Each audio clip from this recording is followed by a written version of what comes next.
Alrighty, hello everybody.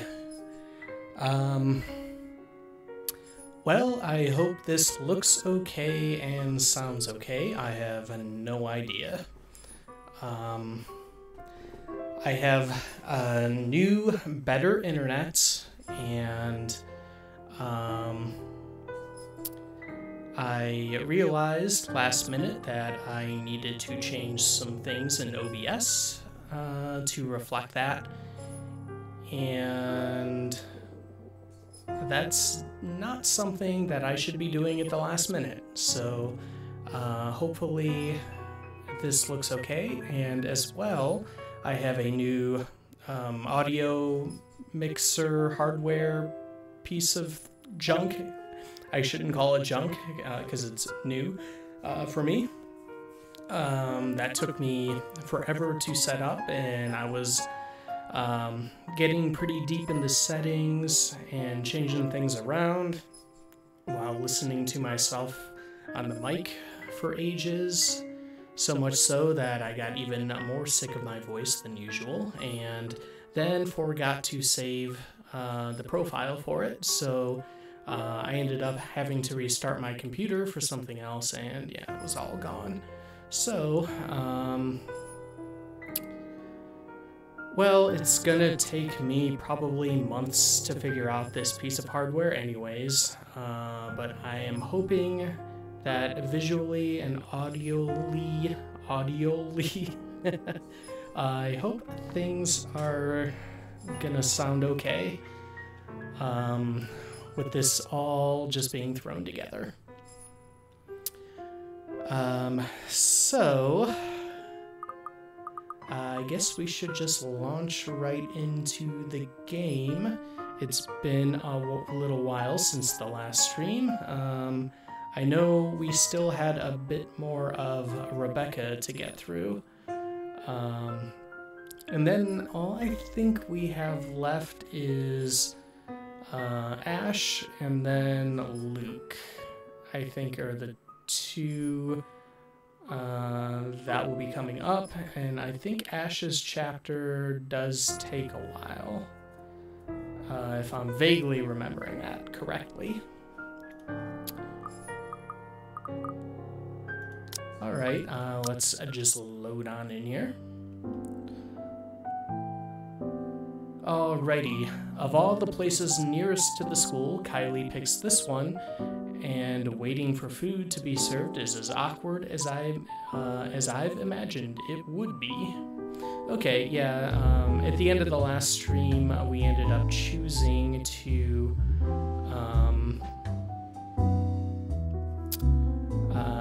go out to lunch or whatever with Kylie, who's the goddaughter of Luke, we found out.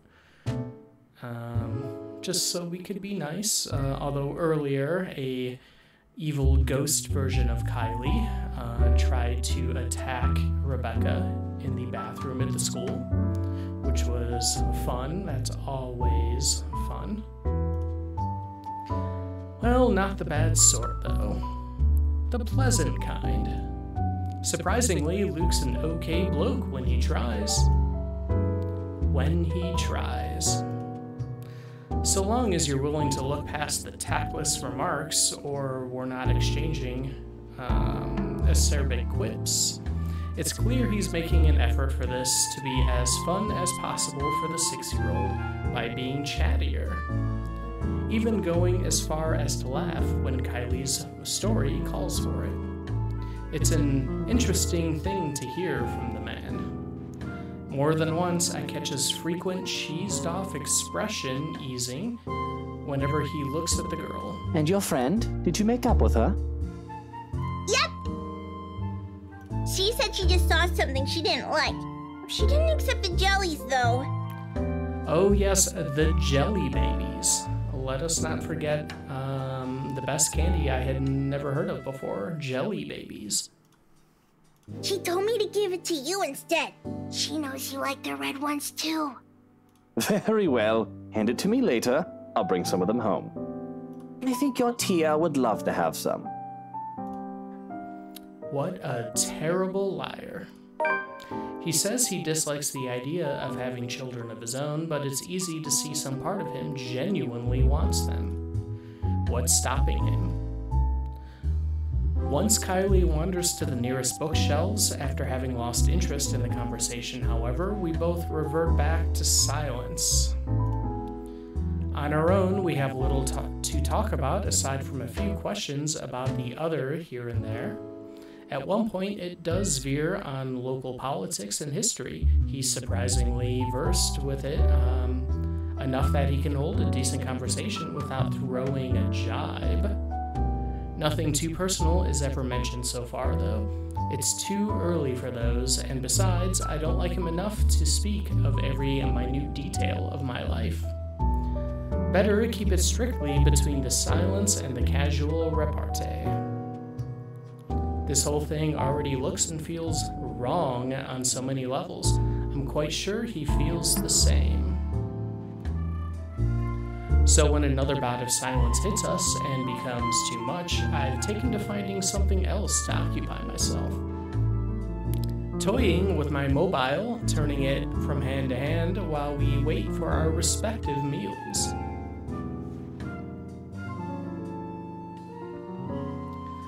But it'll be a complete lie if I say I'm not waiting for some intervention. Something to pull me away from this place. Someone. Ashton's probably at Salem Well by this time, working on whatever business he has there. Maybe if I make up an excuse and leave now, I can still catch him. Cut that out, it's distracting. My hand stills, holding the gadget awkwardly between us, arrested mid-pass by his bored tone. He's been quiet for a long minute now, after complaining about how appalling the tea they're serving here is. Before that, he has whined about how uncomfortable his chair is and tasteless the decorations they have here are. Previous to that, he'd griped about how dull the place is compared to the one he frequents on the upper-class side of the city. Well, I'm sorry for being a bunch of peasants, Your Majesty. Figures he'll lose patience soon, having already grumbled about almost everything his eyes can reach. It's just unfortunate he's turned to me now. Why don't you just look somewhere else? I can't. If I turn elsewhere, I might end up looking at the bobfuck right behind us. Bobfuck? Do I even want to ask? I don't want to hear it. If it's coming out of his mouth, it can only be either rude or offensive. Regardless, he continues. Everything looks good. But have you seen the face? True horror. What is wrong with you? You know, I frown about this in practice, but that mouth needs to be washed out with a particularly potent soap. Preferably by your own mum. A shame she isn't here, For whatever reason, that puts an end to that talk right away. He returns to watching his godchild, who had found a particularly interesting picture book and is now poring over it while I turn back to my mobile. Still no message. Would it kill him to at least send a message? Check if I were home? Meanwhile, Luke's silence lasts all but 10 seconds. What is it with the damn mobile? Are you on a curfew? He's got that immature act down pat, I'll give him that. Seriously, how old is this guy? Has he somehow been deprived of affection during childhood? And what is it to you? I don't think it's any of your business what I do with it. It is my business, all right? 1, I'm the one paying here. 2, I'm being forced to eat dinner in a place this stuffed and noisy. Lastly, it's been 10 minutes, the food isn't here, and I'm hungry. Oh man, Luke's gonna be writing one of those Yelp reviews. What you're doing with the mobile is annoying and distracting, when the least you could do is keep things entertaining while I suffer. That's your problem? Shouldn't you be more worried about how this entire affair looks to other people?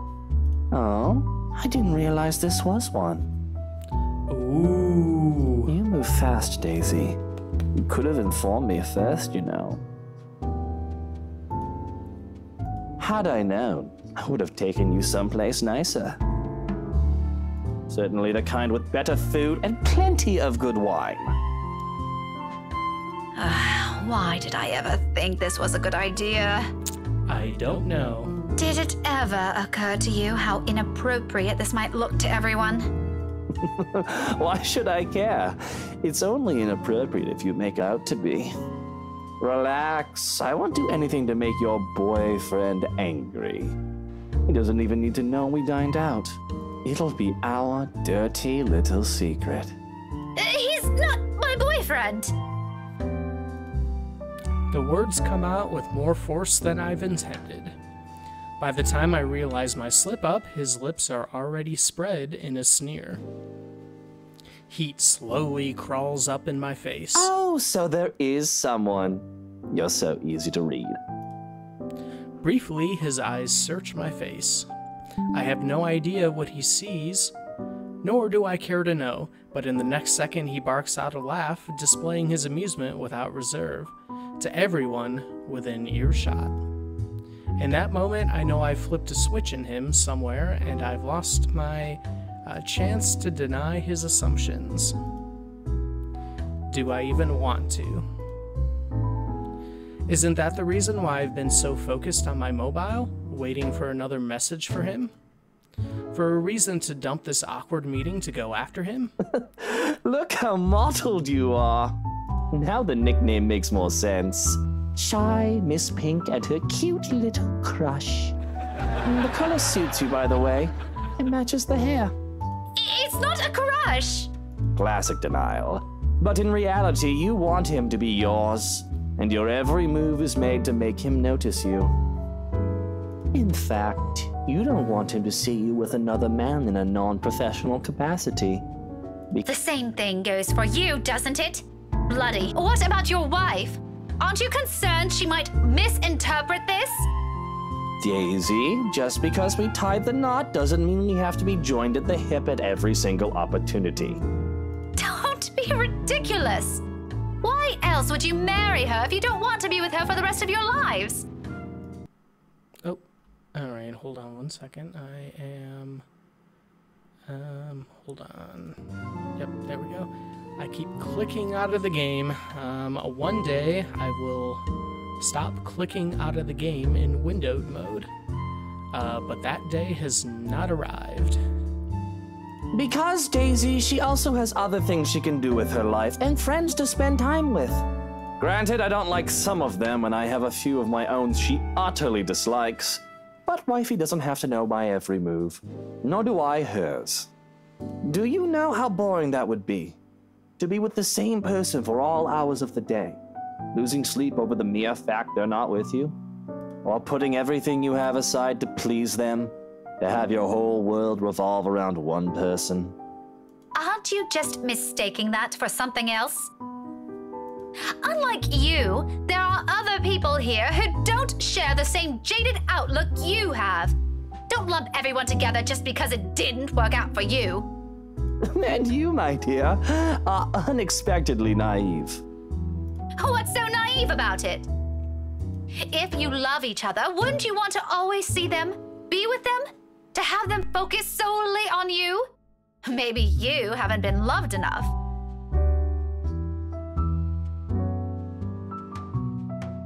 Oh, it's that kind of thing for you, isn't it? The love is eternal, love is a strong emotion shite. A starry-eyed girl pining for her dashing Prince Charming? What's next? Romantic confessions of love? A grand wedding on the beach? Dozens of spawns running around in some picturesque home in the suburbs? How quaint. Are you also expecting it's going to be sunshine and rainbows after? A happily ever after? Hey, why not? Please. Oh. What? I never once said... And is all of that such a bad thing to hope for?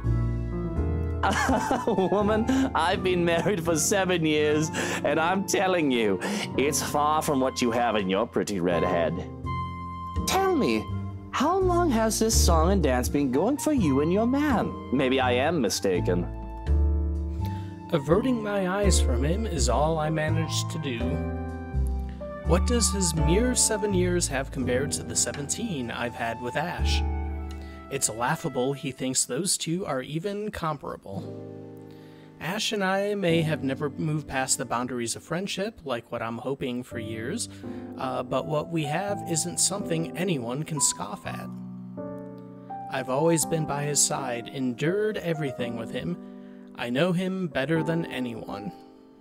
No matter what this man, this complete stranger, says, I know there will always be a place for me beside him. And yet...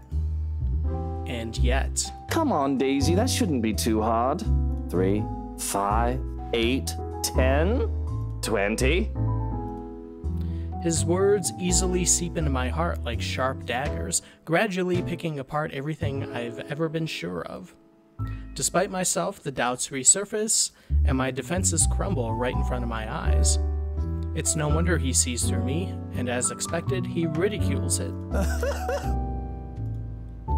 Restrained, low, and rumbling, a sharp sound striking the air around us, amidst the murmur of people and the soft notes of music playing over our heads. His shoulders shake, and when his mirth becomes too much even for him, he reaches up a hand and passes it over his face, as if to hold his glee close to him.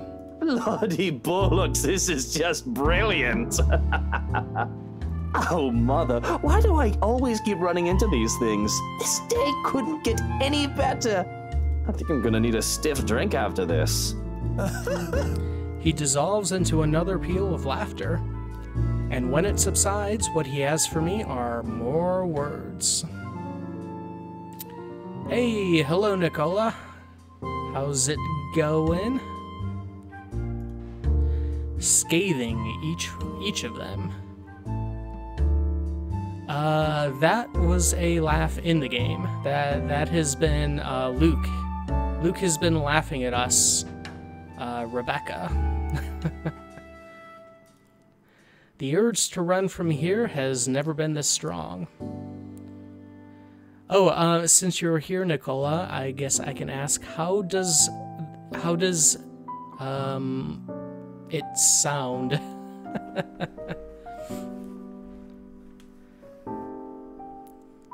Is everything you said how you plan to act, if that man of yours ever ends up with you? Cling to him? Put him on a bloody pedestal? Let him become the center of your universe? I sound slightly more robotic than normal. Is it, like, unlistenable robotic? Let's see.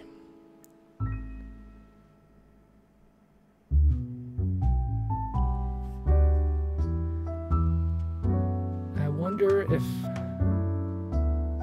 I can turn the reverb down, maybe? Like almost auto-tuney.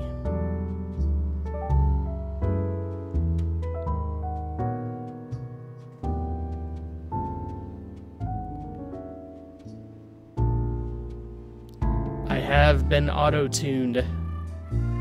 There's a setting on this thing called hard tune that I have no idea what that means yet.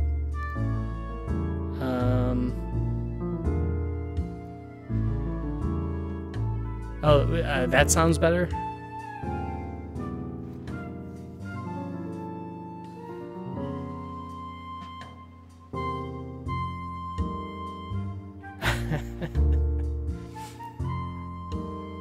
Alright, I guess there was some echo going on and some reverb, so I turned that down a little bit.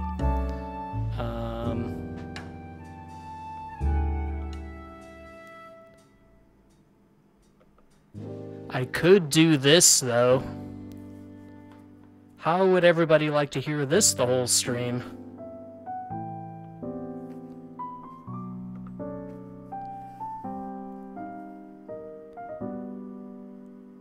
Okay, we're all good now. All right.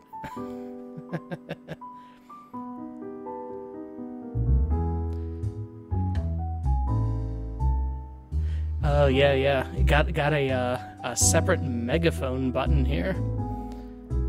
So that'll be fun. Let's see. Although with how long this seems to be going on, I think you've already done so. Marriage will just be icing on the top. I'm also trying to get used to having, like, my previous setup before this mixer hardware. I had it turned off to where I couldn't hear my own voice in my headphones.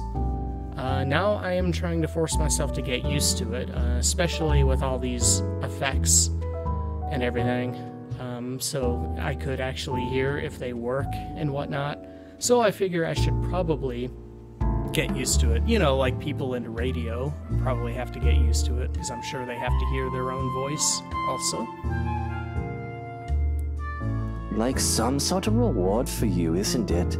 For being a good, patient, loyal little girl all this time, never looking at another man. He must have been having a grand time with someone pining over him this long. I'm a little, maybe also a little surprised he hasn't suffocated from all your attention yet. Laugh all about it if you want. It's not like you'll ever understand. Oh, Luke falls silent.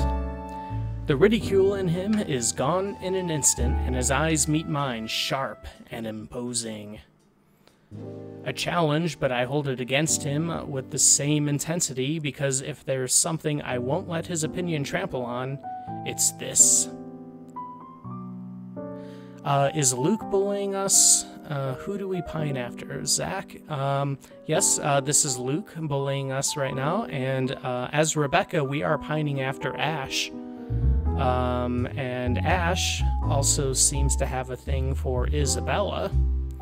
I mean, I think that's quite obvious with them trading constant barbs back and forth. They got that whole, we're mean to each other, but because we totally are into each other. We like the Ash hole. I think you should technically be able to type Ash hole now. I like legitimately, because I did add that to allowed words in Twitch, I think, but I don't even know. I don't know what I'm doing on stream. Oh, I think I have this evil voice. Let me try this out. No, wait. Evil voice.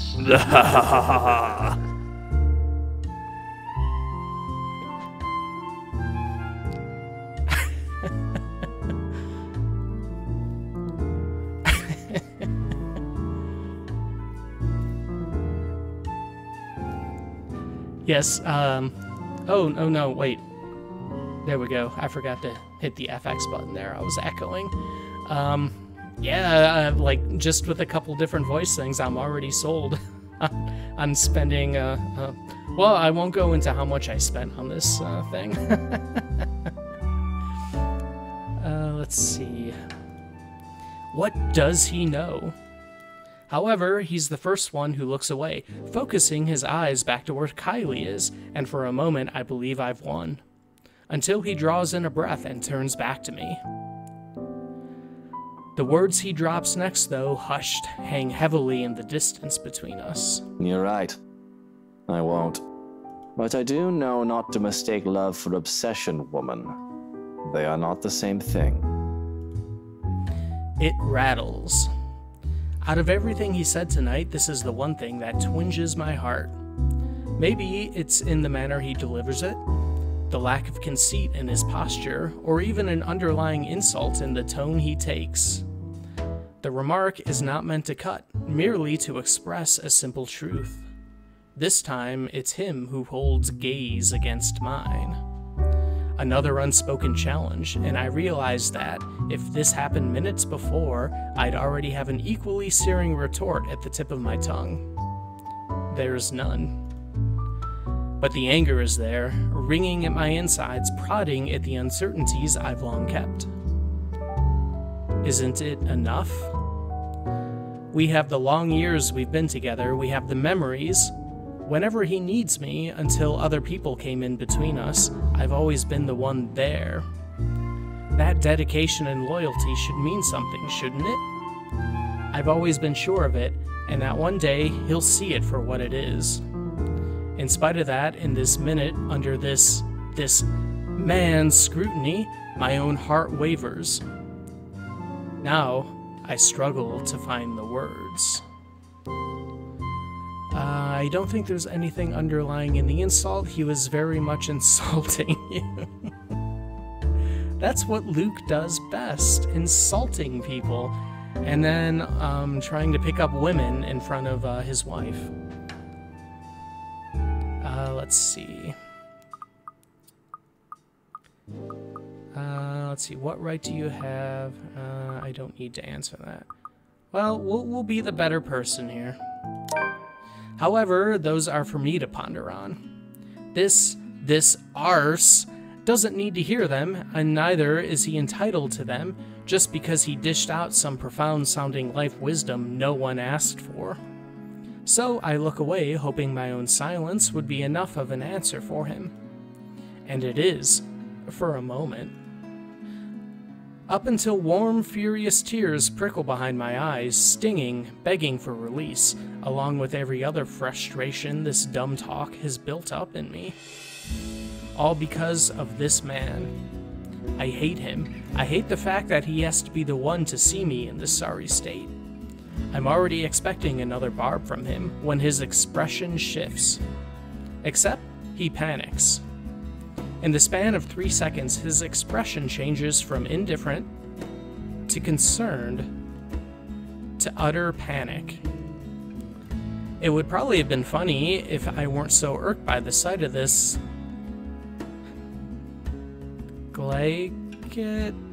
apologies if that's a word I should not be saying. Bastard. I can say bastard. Bastard, bastard, bastard, bastard. Hey, are you crying? Are you going to cry? No, you're crying. Stop that right now, woman, or I'll... Or you'll what? Cry? Will you shut up? He clams up almost before I could finish. Whether this is due to the sudden force of my voice or how I look, I pretend not to think of it. He seems like a deer caught in the headlights, with the way he's making himself smaller in his seat. But I'm still pissed. I'm tired, and if I can't punch him, I can at least scream at him. You're an annoying bag of dick, you know that? If I hear another word from you, I'm sewing that bloody mouth shut myself! It does do the trick. Not to the effect I've hoped, but the moment I've snapped at him, the stinging at the back of my eyes melts away, and a strange calm overcomes me. A fragile thing when found in the middle of a busy coffee shop. Nevertheless, it's appreciated considering it doesn't last, immediately broken by the very person that puts me in this state, with a few awkward pats to my shoulder. Done twice. Thrice. And another. Until my patience runs out again and I'm pulling out the book from my bag, raising it threateningly over his head. It'll surely dent his skull if it slams down at this height. Part of me wants to see that, but I restrain myself. He has the good sense to recoil, though. Shortly, he shrinks back to his seat and waves his hand in front of him in a gesture of surrender. Watch that book, woman! I already warned you about your little threats. You don't want to see my brand of angry! Then keep your hands to yourself! All right, that's it. People these days, I swear you treat them nicely, and this is where it gets me. You're the last person I'd ever want to comfort me, even if we're the only two remaining people on Earth. Don't flatter yourself. Okay, have it your way, Daisy. And stop calling me Daisy! I have a name, you know! He mutters something inaudible under his breath, although afterwards he doesn't say anything further. For the next minute, he simply contents himself with making a mess out of the paper napkins. folding them into clean shapes without any clear intent, before crumpling them in his hand when he loses interest and dumping them into a small pile in front of him. Let's see. Haha, Luke is such a gaslighter. Yeah, he is. Let's see. A waiter serves our meals soon enough, and Kylie makes her way back to our table. But before I can take a single bite, he mutters something. The words spoken in the same tone he's used since this morning, all under his breath, whenever the honest part of himself would show. Despite my rather confusing opinion of the man, I stop short of shoving food in my mouth to look at him. His eyes are on his food as he speaks, busying himself with cutting a portion of meat on his plate. But what comes out of him only rings true against my ears, above the din of the coffee house. For what it's worth, Rebecca, I didn't ever think that's all there is to you. Why else would I leave my own goddaughter in your care if you're just some lovesick woman? He spears a piece of his food, pops it into his mouth, and that's it. One whole day with this man, and I still can't figure what his deal is. But for what it's worth as well, I don't think he's an entirely bad guy. The rest of our meal slips by in silence afterwards. Aside from Kylie's occasional chatter, the whole dinner goes by without another word exchanged between the two of us. Somehow we managed to make it through the whole thing without triggering another tension-riddled conversation. A good thing, perhaps. One, because Kylie's sitting in front of us, and two, I probably won't be able to hold a proper conversation with my mind heavy with thoughts. We depart from the coffee house just as the evening crowd starts to thin out. The same wordless silence fills our short walk back to the school. Except for when Luke gestures at a nearby flower shop and enters it without waiting for Kylie and I. He emerges minutes later carrying a bouquet of daffodils with the same softened expression back on his face. Unlike the previous ones, he tucks this one away almost as soon as he looks up at us, a moment he's not willing to share. At my confusion, he merely answers with a shrug and continues walking. For someone important. I accept it for what it is, if only because he doesn't owe me an explanation. It does leave more questions about him, each one as baffling as the previous ones. Those are the last words spoken this evening before we head our own ways. Up until I arrive home, I still can't understand him. Here, however, a whole different set of questions awaits me. And much like everything today, it comes with the littlest of things. A lone note greets me upon reaching my unit's door. Its edges flutter lightly against the faint warm breeze passing through the small complex. My hand stops short of twisting the knob as I stare at it, though I don't make any moves to take it. Ashton's neat script lines its surface. Let's see what this says.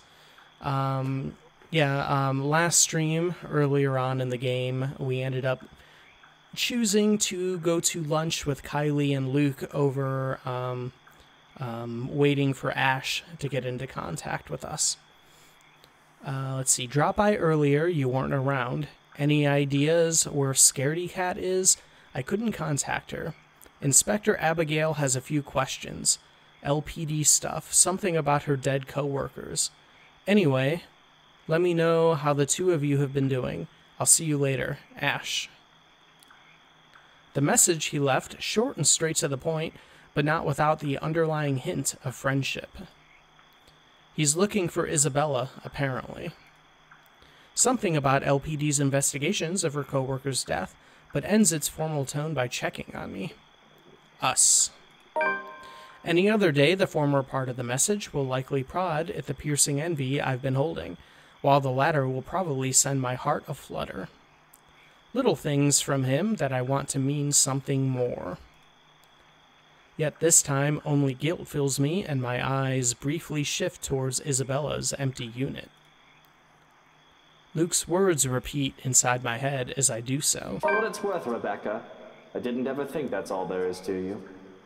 Why else would I leave my own goddaughter in your care if you're just some lovesick woman? Have I always been like this? This selfish? In truth, I've intended to call Ash after that dinner. If I didn't catch him here, invite him to that party like I've planned. There's time, and he's still probably awake at around this hour. But my hands won't move. And perhaps it is for the better. Until I've had enough time to think this through, it'll be best if I distance myself from those I've been clinging tightly to. Find a different perspective and see things for what they are. With a soft sigh, I reach for the note and crumple it under my hand. The knob twists open with much ease when I enter this time. Maybe after some introspection, it'll be easier. For tomorrow, I have that woman in the mansion to worry about. Alright, October 28th, Friday. Building up to the end of Rebecca's section here. I believe this should be the last day. Before we switch characters again.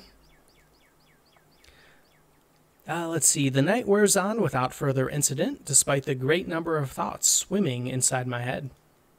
Come morning, there's only a hush, a strange sort of stillness unlike the ones greeting me every morn. This one's uneasy, tight with anticipation, like a string stretched thin, merely waiting for the proper time to snap. Granted, it doesn't make my day any less pleasant, but the edge is there. And as expected, the second I step out of my flat, it comes apart, broken by the voices of two squabbling adults, echoing from a floor below. The quiet was nice while it lasted. Shame. What the hell were you thinking? I wasn't. Ow! Could you let go? Not a few seconds later, they both ascend the stairs, with Ashton pulling Isabella by her wrist. She struggles, as she should, but his hold on her remains firm.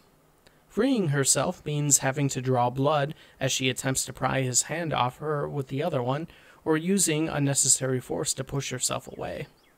Neither of which is better than the other. One could potentially end in an accident, while the other means having to hurt him physically.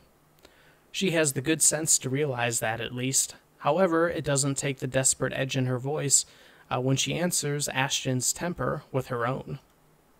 So on they go, none the wiser to my presence. Do you have any idea how much trouble you could get in? That's why I'm asking you for help. Is this what you've been doing these past 3 days? Because this doesn't make your case convincing, Isabella. Rose died, Ash. I know. Every single person in Luxburg knows. It's on the damn news. But that doesn't mean... People are missing. Some of those are my friends. And BRC's just covering it all up. You can't just barge into my office and expect me to do anything about it, right off the bat. This isn't a children's game, Isabella. We have procedures. We have to follow protocol. There's red tape all over this case for a reason. We sure as hell don't investigate things just because some stupid letter spooked us. Ash, you have to believe me this time. If we don't do anything right now, more people will... It's been a whole week. This stupid letter prank is getting old real fast. I'm sick of it. It was funny the first time, not so much now. You're the only one that can help me with this, Ash. Even Rebecca won't. All right, you two are awfully loud. What's going on here?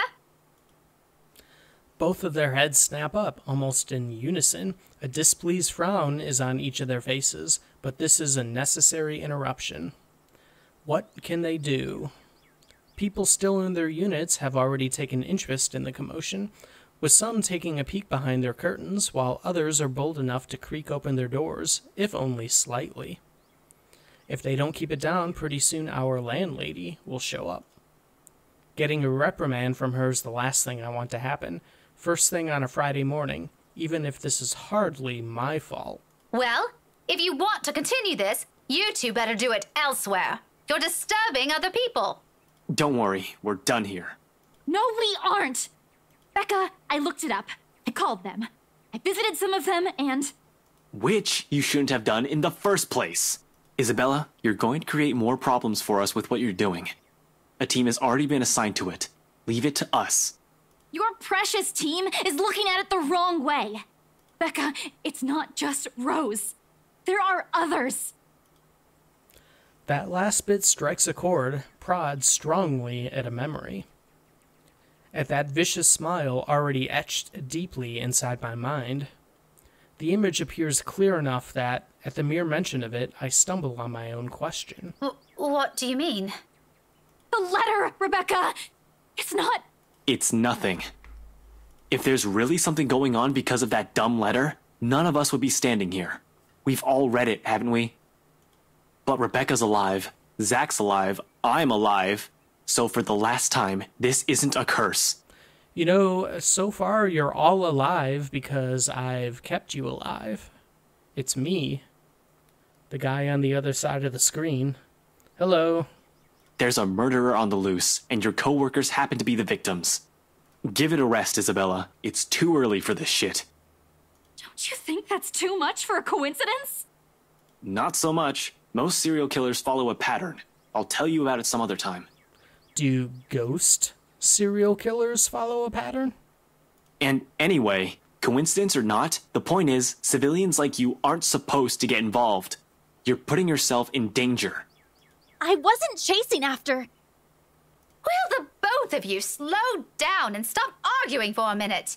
What's this about your coworkers, Belle? Becca, please don't tell me now you believe this shit.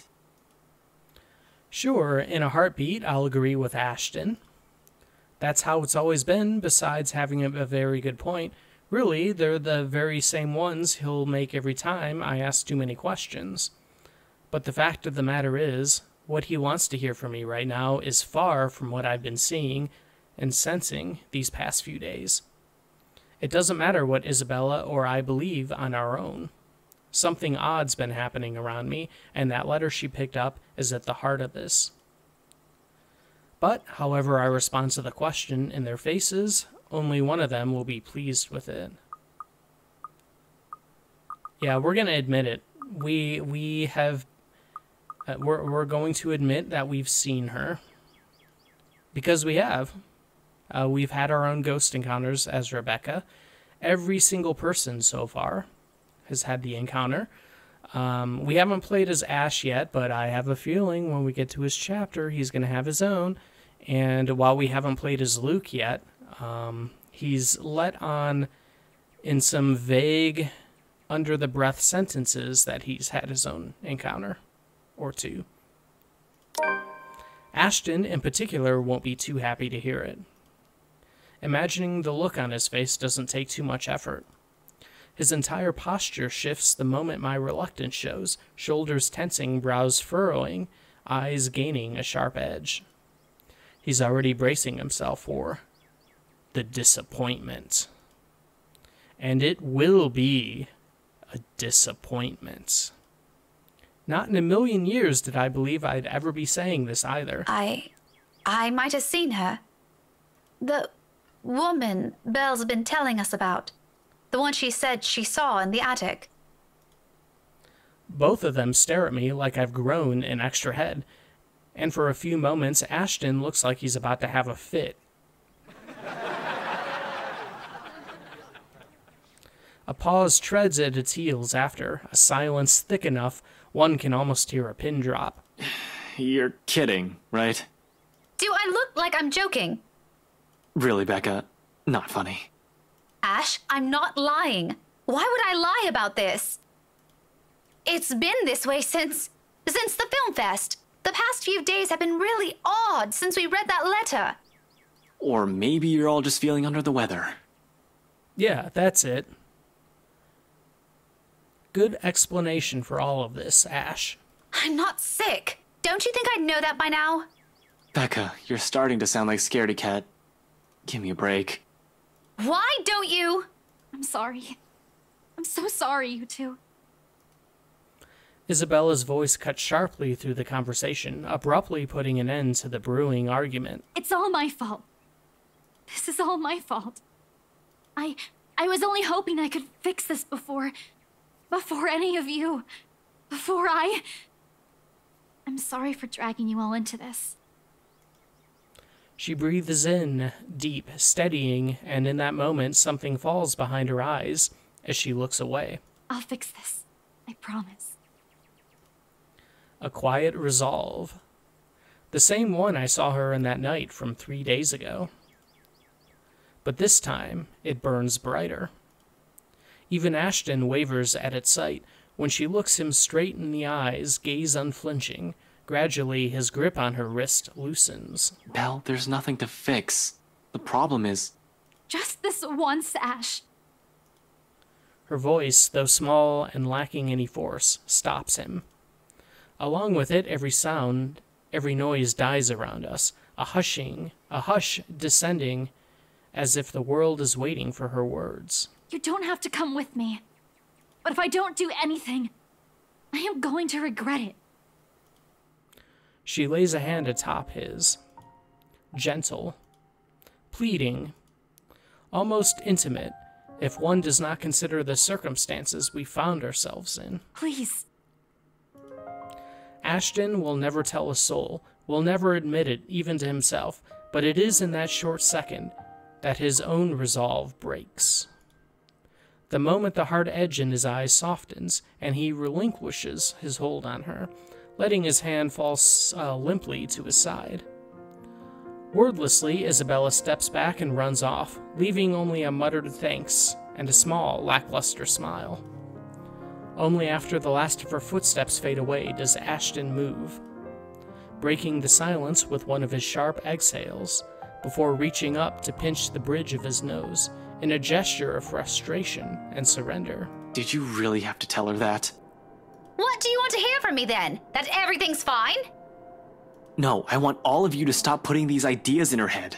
None of it is helping. Never mind. Don't worry about her. I'll bring her back here.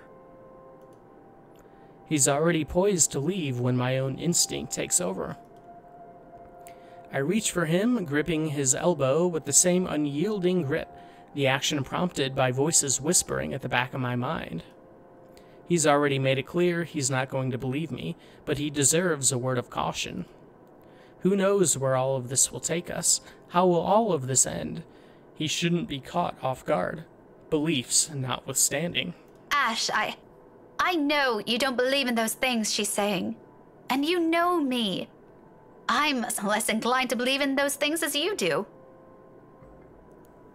But I've seen something. There's something strange going on here. You don't have to buy it. If you don't want to listen to me, fine. But please, try to hear her out. It's bad enough that Isabella goes off like this without telling anyone. I'm just worried something might happen to her if she keeps at it. Talk to her, okay? As if she trusts me enough for that. Doesn't the fact that she approached you first about this, instead of me, already say a lot? A different kind of trust, granted implicitly and never spoken, sometimes too big, too fragile to last. He falls silent for a long moment, and he turns it over his mind, in his mind. In the end, all he manages to offer is a small nod before he departs, and a promise to, at least, listen to her, without the teasing or the jibes. A favor for me, and the least he could do for her.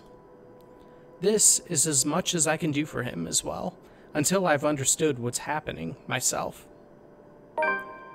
Tonight, hopefully, where this all started will provide the answers I'm looking for. Except the whole thing's off to a bad start, and all of a sudden, whatever Isabella claims dwelling in this mansion becomes the least of my concerns.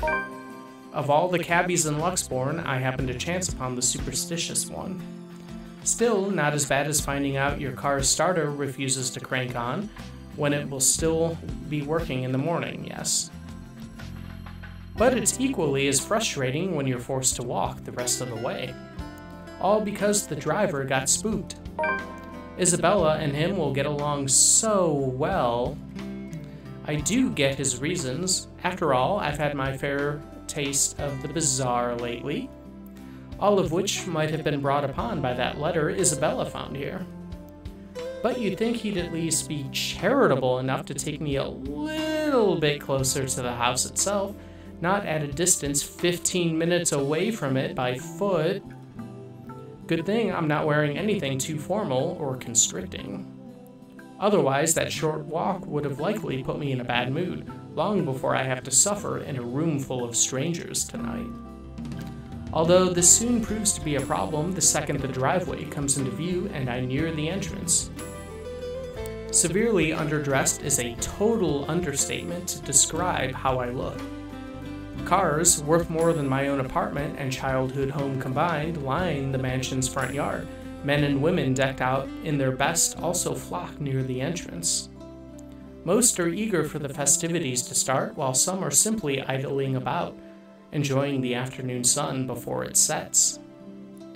But once the woman standing at the front porch speaks, their undivided attention immediately shifts to her.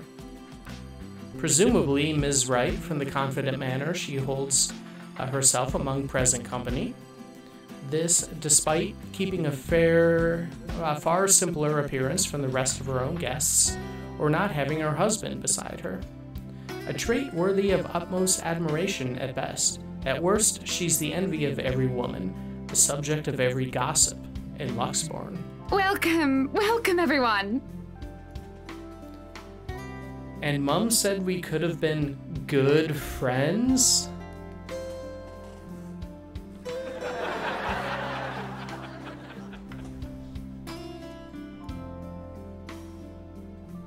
I can't even picture myself mingling with the kind of guests she has. Though I admit she does seem familiar now that I've seen her this close. Memories of sitting in a vanity not mine, being dressed in clothes too fancy for my tastes. They flit briefly in my mind until her cheerful tone rises above the buzz of her enraptured audience again. Please, make yourselves at home. I wish I can share her enthusiasm, really. But being surrounded by all this extravagance, for the lack of a better term, merely makes me dread how the rest of the night might go. I shouldn't have let Luke's words affect me like that. I should have just gone ahead and asked Ashton, like I've planned. If he were here, then I won't have to. Be careful with Shirley, alright? The rest of that thought dies in my mind at once. A moment of astonishment overcomes me before confusion sets in seconds later. It takes another for my body to catch up.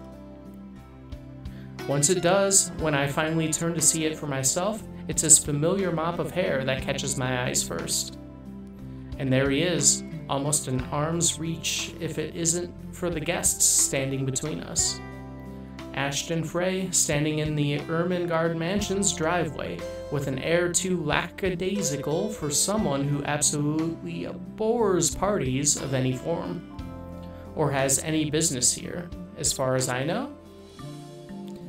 The picture it forms is too bizarre for me, that my mouth speaks out ahead of any coherent thought. Ashton? He swivels on his heel with an equally puzzled face. An odd expression flashes momentarily across it once he sees me, though he blinks it away before I can figure out what it is exactly. Becca, what are you doing here? I was invited. Really? I had no idea you were friends with the host.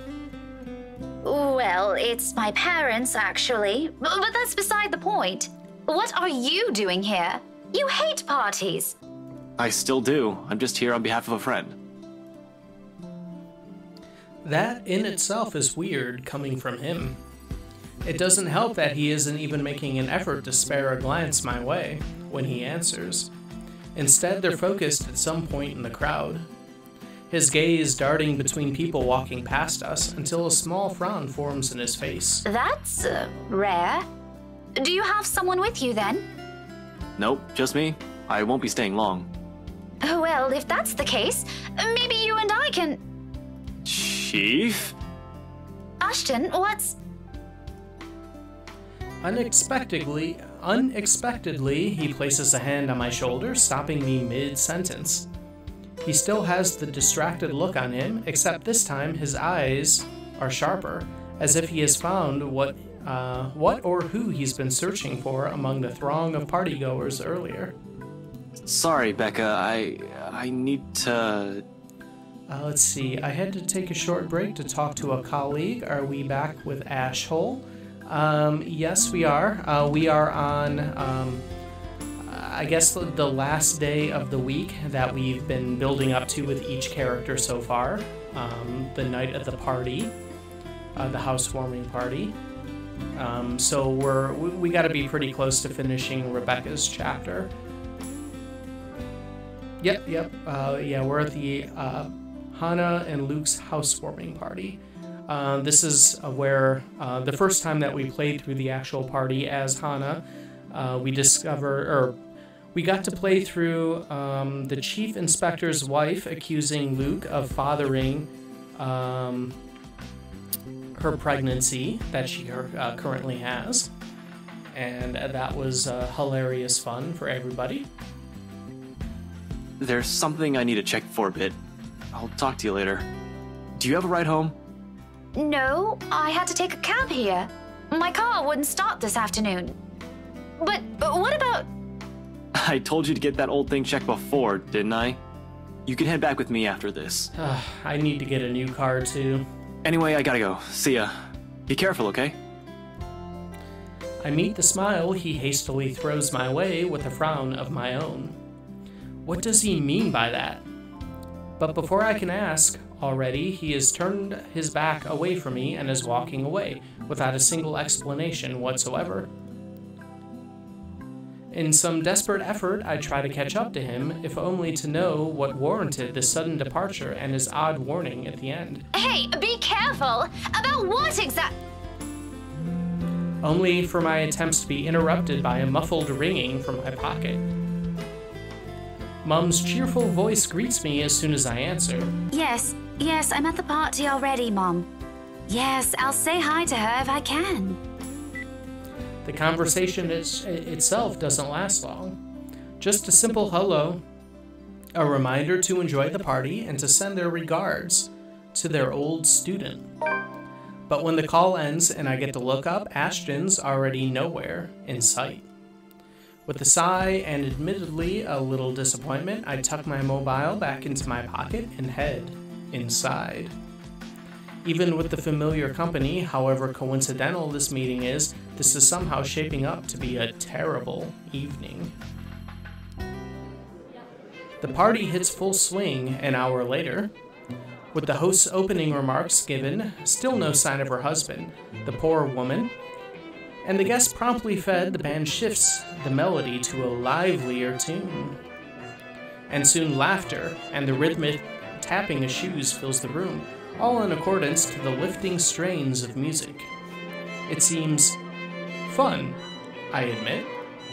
Fascinating at certain moments, the flurry of dancers making the music their own, almost with no care in the world, because we're rich. If I weren't so indisposed, I'd have joined the crowd for a song or two. There isn't a lack of invitations anyway, plenty of them, in fact, with some asking more than once.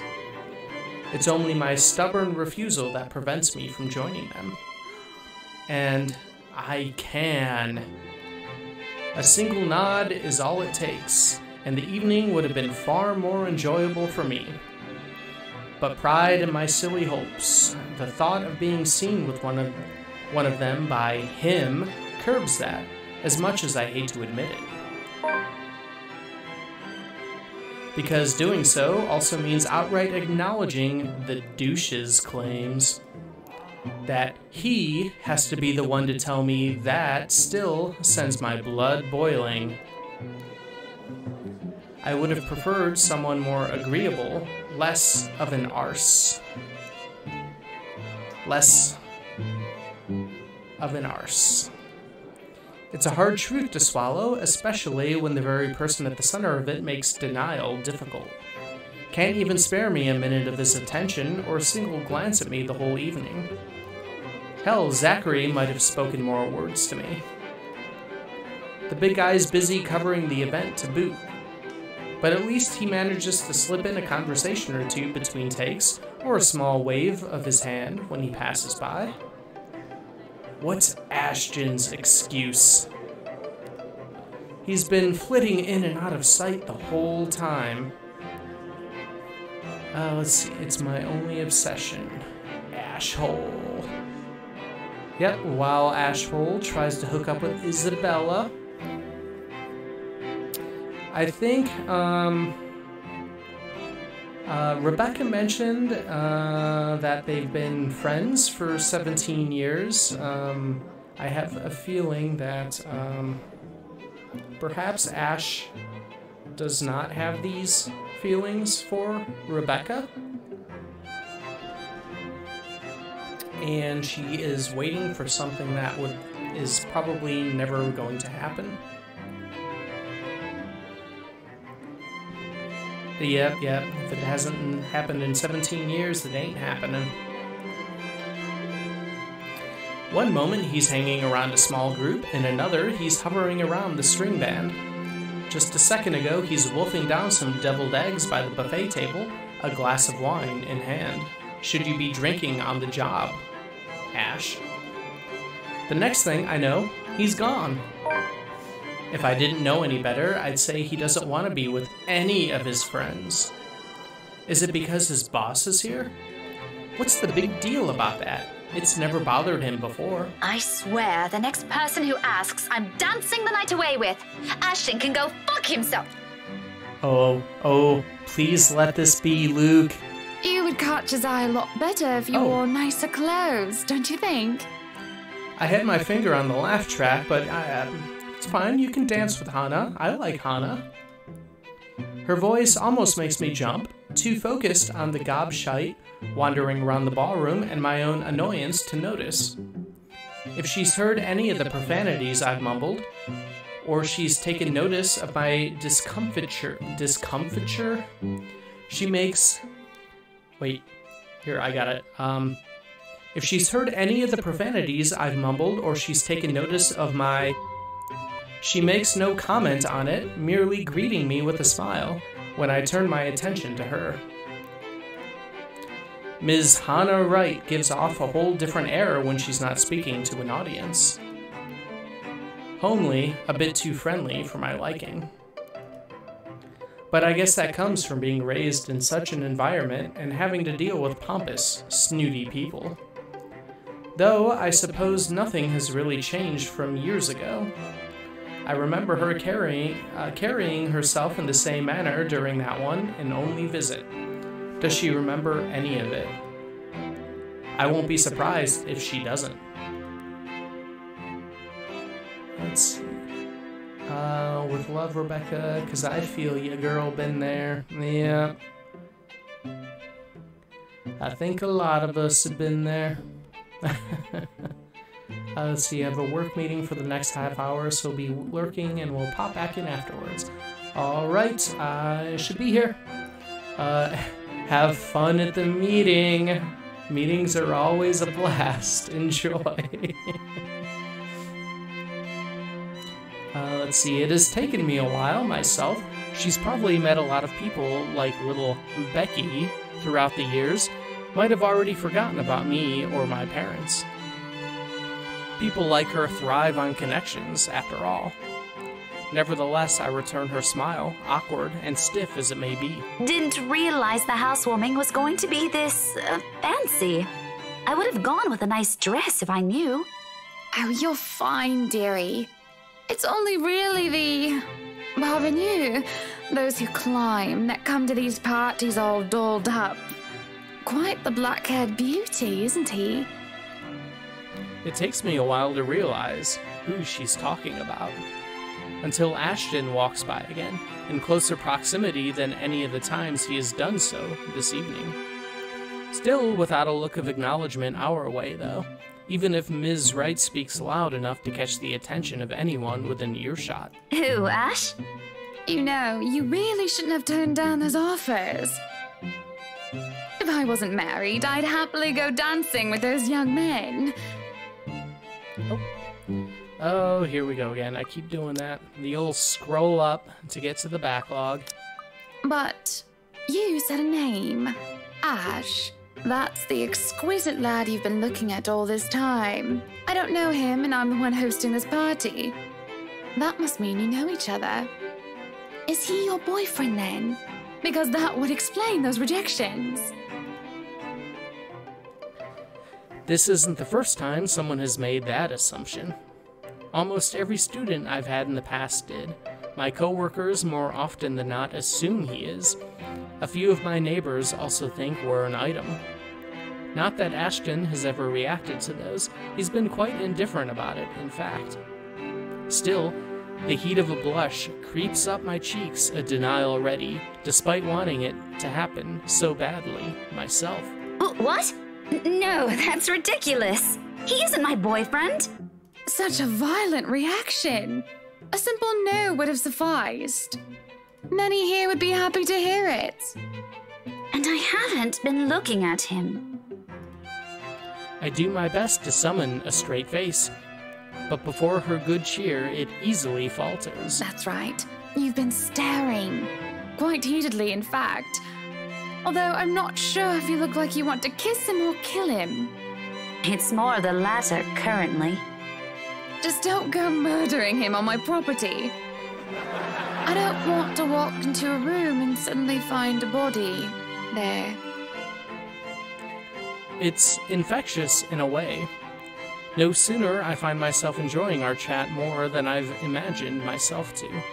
Although her attention briefly wavers at one point, she remains a good companion. Even more once I've mentioned who my parents are. Her face quickly lights up, and fondness graces her face, despite the meeting from several years ago being a short one. But, of course, there are some things we really can't avoid talking about. And, after all, it's one of the few things I remember her asking me the moment she spotted little Becky in the room. Do you have a boyfriend? In retrospect, it's an odd thing to talk about as children, when there are loads we could have started with. Yes, oh, I remember you. You were the cutest little thing with glasses. And when we met, you were having boy troubles with this lad called something with an A. I believe I still have the clothes she gave me. Chosen, also I could impress him. And even back then, Ashton has always been denser than a rock, and that one attempt to get him to notice backfired spectacularly. Sure, he's keen, he's a detective for heaven's sake, but feelings, more often than not, escape him. What was it again? Aaron, Alan, Adele, Albert, Alexander, Andrew? Which makes this whole talk all the more embarrassing. And the more names she lists off, the more my discomfort grows until my smile turns into a grimace. What will she think of me? Here she is, married to a man she most probably loves, at that. While I'm still stuck in the same place, yearning for the same person. Ashton! Ash! That man is that boy! The same one. Oh, goodness me, after all these years! I can see why, though. He's quite dashing. You don't really need to announce it to everyone within earshot, you know? Keep it down. I'm so sorry, but it really is cute. She says that, but for a short moment, a hint of pity flickers in her eyes. I take that as a chance to change the subject, before anything more can be said over the matter. I haven't even figured out how I should feel about the things Luke told me. Now I'm getting dragged into a similar discussion. So, this is a nice party, Miss Wright. Though, to be frank, I doubt she'll be so willing to pass this up. The topic has already captured her attention. Please, Anna is fine. We're friends of a sort, aren't we? We must be friends, seeing as I know about your little infatuation, Becky. Don't you worry, dearie. You'll have your happy ending yet. I'm not too concerned about that, am I? That's not what I'm looking for. Oh? And what makes you think that? Doesn't everybody want their happy ending? The idea of happy endings sounds like they're just for fairy tales. And they are, sorta. I don't think you can just sit around, trapped in some tower and hope for the best. If you love them, you have to fight for it, right? You're not just going to sit there and hope that everything will just fix itself on its own. Like everything, you have to work at it. Hypocrisy, that's what this is. How dare I preach about something when it's exactly what I've been doing? And then,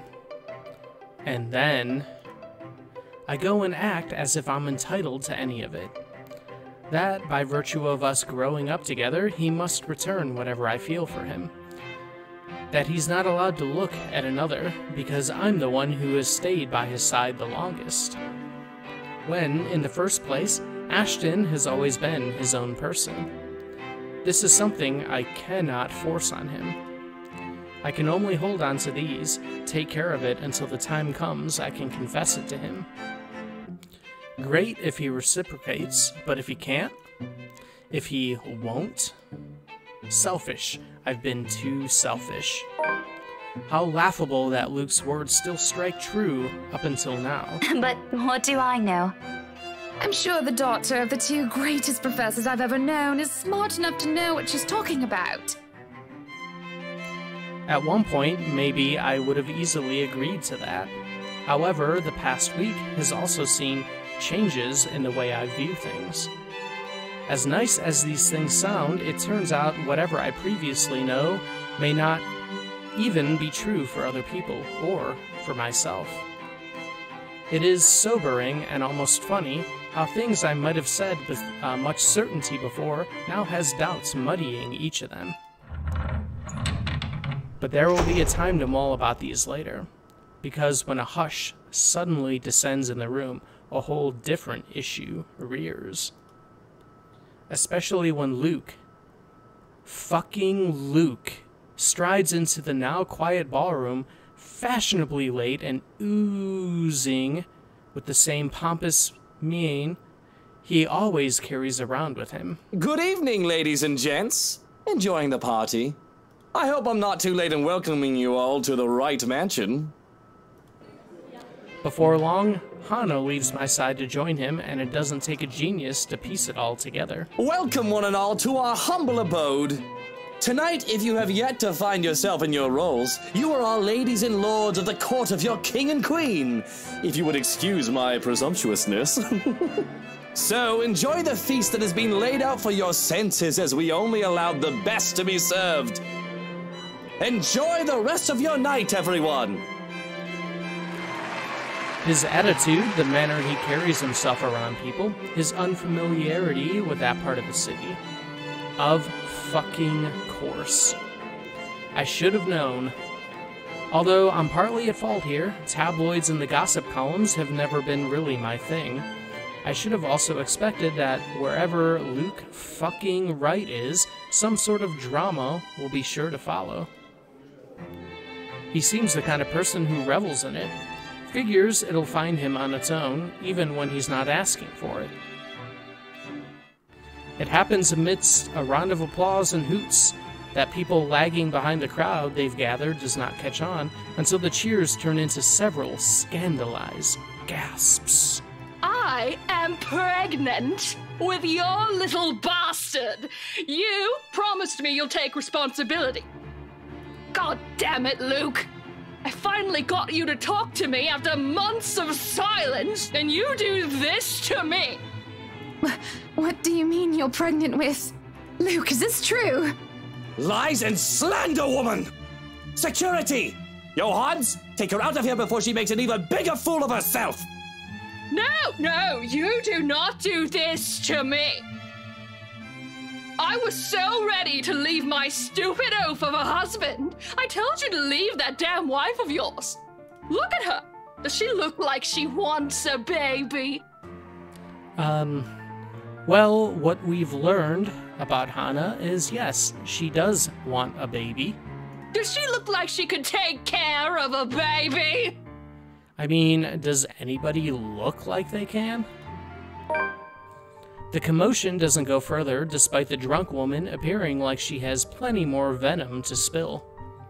In a little while, security shows up, escorting her out. Apparently, she's the chief inspector's wife, too? As if this whole thing can't get any more fucked up than it already is. What a mess. But the damage has been done, and beyond the repercussions this'll bring, I'm more worried about Hana. Maybe Luke too, in part. I've seen the man that hides behind his self-importance, and it is someone who cares for the person who stands beside him. No matter how questionable that is now. After all, no anger is worse than that of a scorned woman. And Hana? Well, as refined and well-mannered she is in front of the guests, I'm not sure she'll be all too willing to tolerate this. Her party, her home, her husband, and that woman has just dared to walk over it. Yet, when I glance at her, there's only defeat, a weary slump on her shoulders, and a certain depth to her breathing. Like the fight has already been drained out of her long ago. I don't know since when this has been going on. I don't know either of them well to judge for myself. I'm simply an outsider who happens to have some kind of connection with both of them. But the air of a person who wishes for respite, it's all too easy to see in her, and she quietly watches the commotion carry on around her.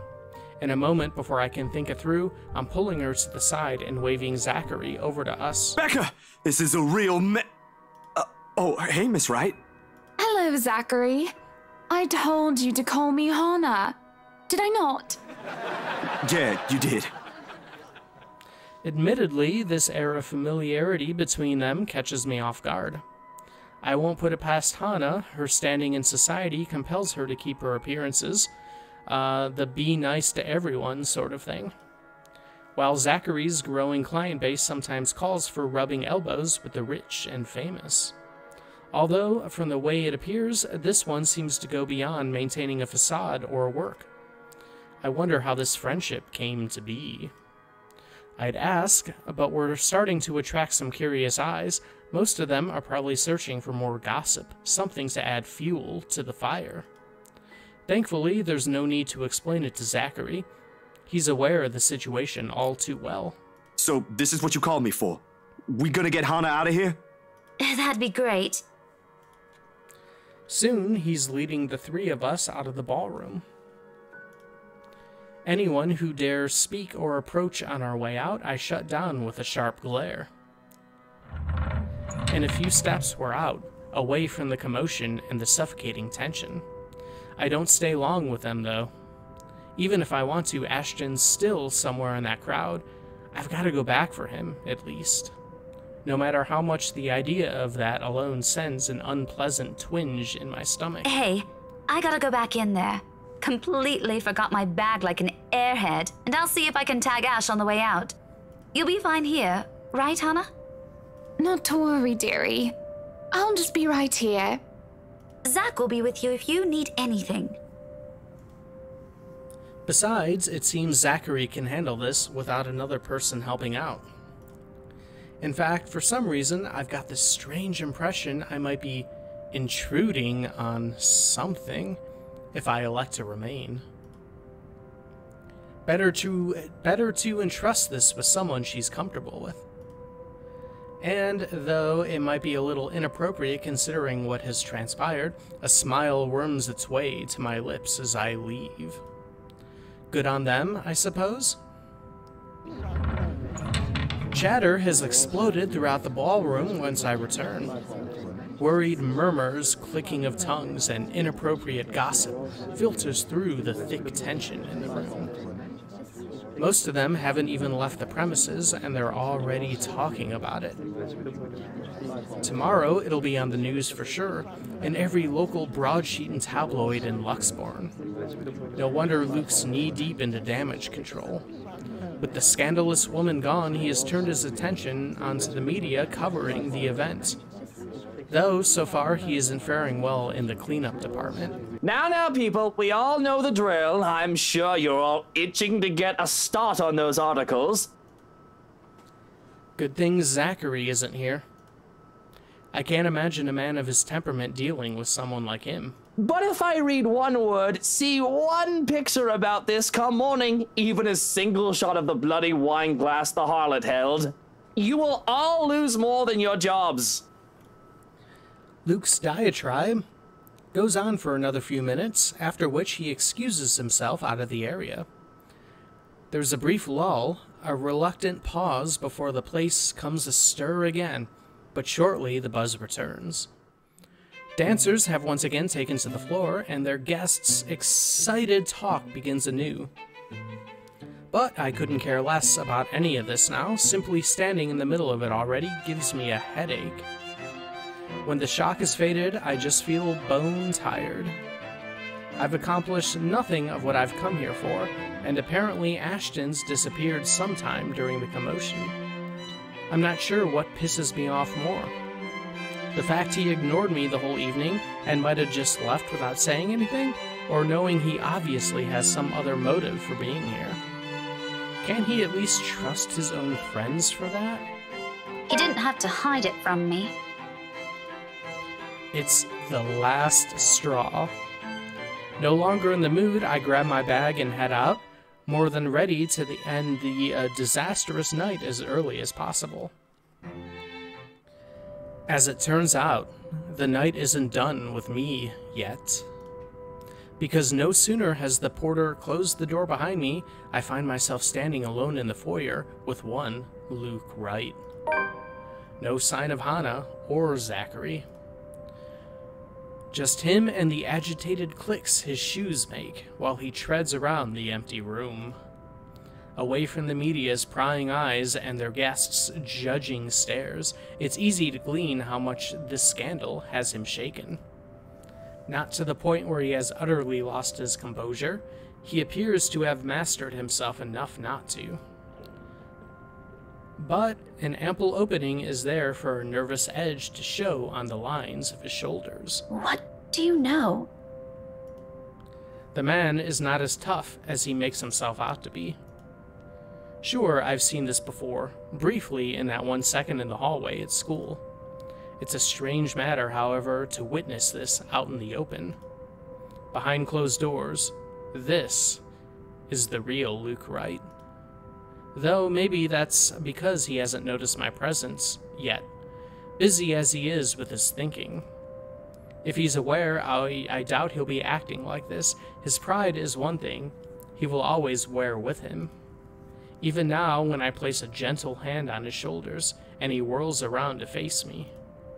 There's a second-long moment of anger flashing across his features, before it dissolves into confusion. He tucks it away as quickly as he can, but it does nothing to change the impression I've built of the man in my head. Daisy, must you be everywhere? We've only met 3 times, Luke. Quit the dramatics. Besides, shouldn't you be aware of who gets invited to your party? If I was, there wouldn't be any of that scene tonight. That munter wouldn't even get an inch within this property. I'd ban her off Luxborn if I could. He probably pawns everything off to their servants and Hannah. Pompous, elitish, let me try that again. Pompous, elitist douche. Did you just come out here to lecture me about it? Because, Daisy, I can already feel one coming tomorrow. I don't need to hear one from you tonight. You are a very unpleasant man. So I've been told. Will that be all? If so, I suggest you go back and join every bloody goss in that room. Not everything. As unpleasant and frustrating talking with this man is, he deserves the benefit of the doubt at least.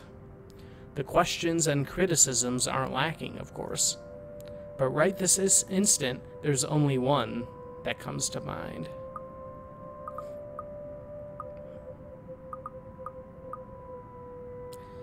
Is it true, or you should be with your wife? I suppose, this option would probably be more appropriate for Rebecca to say, so I guess we'll pick that. You know, brooding over here isn't going to fix this mess. Again with the lecture. Will you stop calling it that? Very well, what should we call this then? A heart-to-heart? Please don't, I might puke. And just so you know, I don't want to talk about feelings. Ever. This isn't one, all right? It's just a friendly concern. Bloody hell, can't you just take it for what it is? He pauses at that. Suddenly, he doesn't know what to do with his hands, and in the end, he simply stuffs them back into his pockets and sulks. There probably aren't many people who tell him that. He's a difficult man to get along with, after all. I honestly won't give him a second of my time if I didn't see a different side to him. Dealing with him requires more than patience.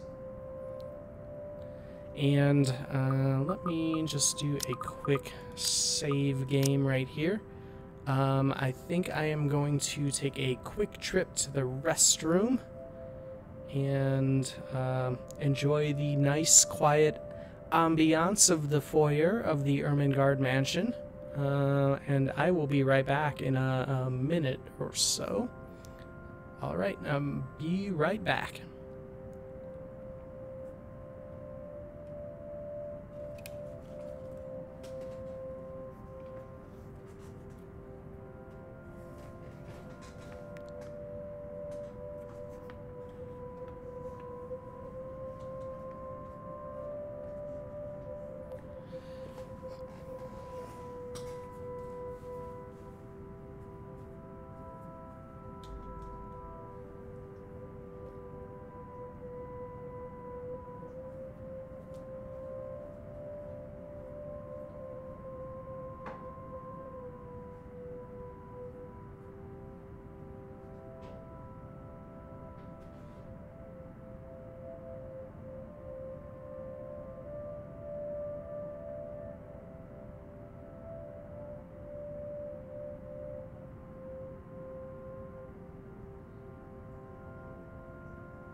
Alrighty, I am back.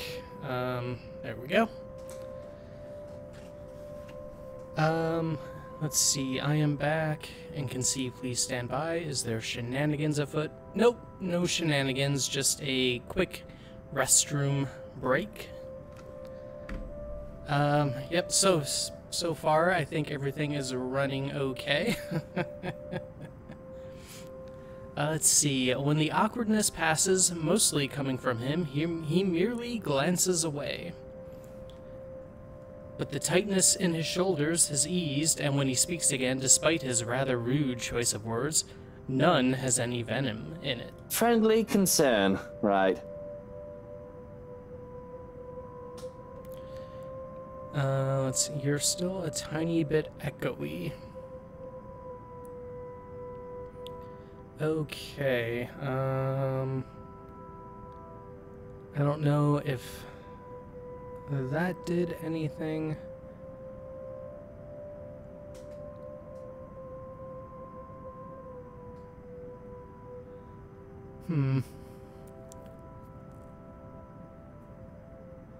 Well, anything more, I'm probably gonna have to adjust off stream.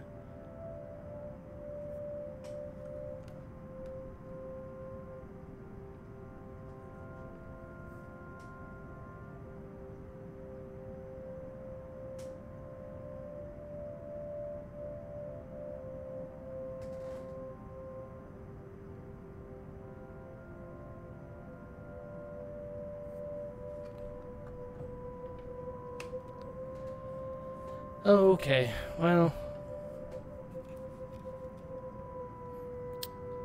it might also be, maybe the mic is picking up my own voice coming across in my headphones. I'll have to go into like the settings to mess around with that in the equalizer or whatever.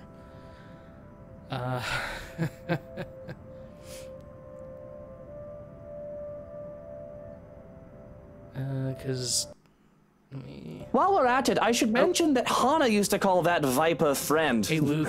Now I think she might want to strangle the Munta if she sees her again. I'm not ready yet, Luke. Let's calm your shit down there.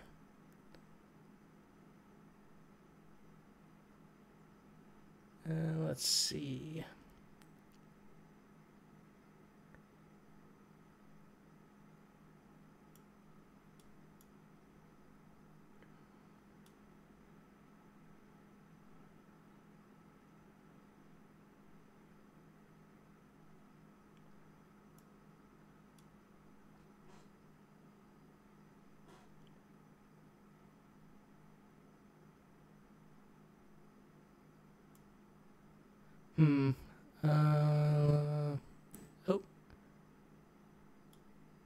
Well, I don't know if I should be messing with that on the stream.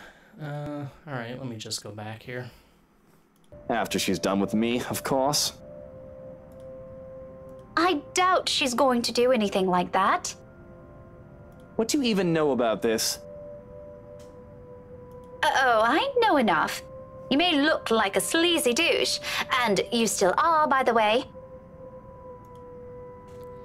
It's almost comical how fast his face shifts from mild disdain to offended, but I don't let it distract me. These things need to be said, and he needs to hear them. Even though they're coming from some meddling stranger. But you have your few good moments. I might even say that you're a decent person, if I'm in the mood. Now go. If you really love her, you've got to try and fix this yourself. Maybe tomorrow. Luke. Maybe tomorrow. Daisy, did you see her earlier? Was that the face of a wife who wants to have a chat with her cheating husband? Well, at least you admitted you did something wrong. Good for you. How about a star? Would you like a star to go with that good deed? Don't get used to it. Do you realize how awkward this is? Oh, I do. Before I even thought about what to say, I've known there can only be two ways this can go. All things considered, it isn't as bad as I've assumed. However, there are still some things my brand of encouragement can't fix. His marital problems, first and foremost. His attitude follows right after. Let's see, is this post the knocking up of the governor's wife? Oh, yeah, the cop guy, yeah. This is after that big fight. We saw the entire thing while we were playing as Hana, and just got like a brief snippet of it from Rebecca's perspective. Yeah, same thing, you know. Cops act like they're in charge of everything, so might as well say governor. Concerns aside, I can't help with those. Those are things only he could fix, and it's definitely not by standing around here bantering. Don't worry, I was just about to leave. Feel free to continue with your brooding once I'm gone. I'm not going to tell anyone. Cross my heart. You think this is funny, Daisy? Laughter is the only response I give him.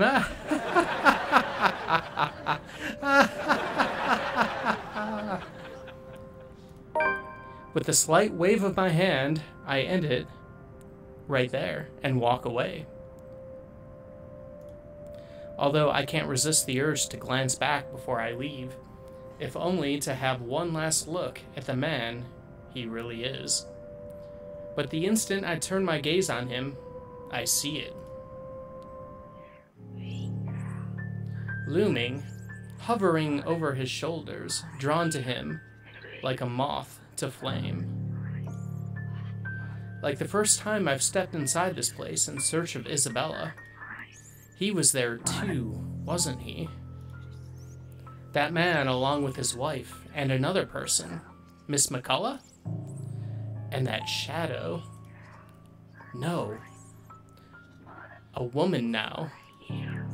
Her, no longer a dark blur. Terror rushes through every vein in my body, a crippling sensation gripping every part of me, while she stares at me with a glare filled with nothing but hate and venom. It's like staring at the eyes of a woman I've unknowingly robbed of something precious. I try to say something. A warning. But before I can gather my wits and voice it out, someone shuts the door behind me, as if to keep outsiders away from the secrets this mansion possesses.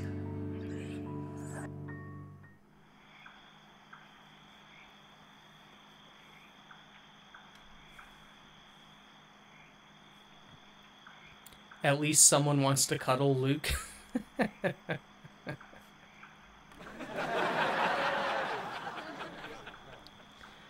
Let's see, the brush of fresh air against my cheeks does little to dampen the chill in my bones.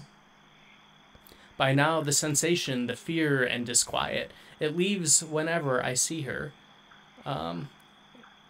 is familiar enough to me. Already, it has made a home in my nerves.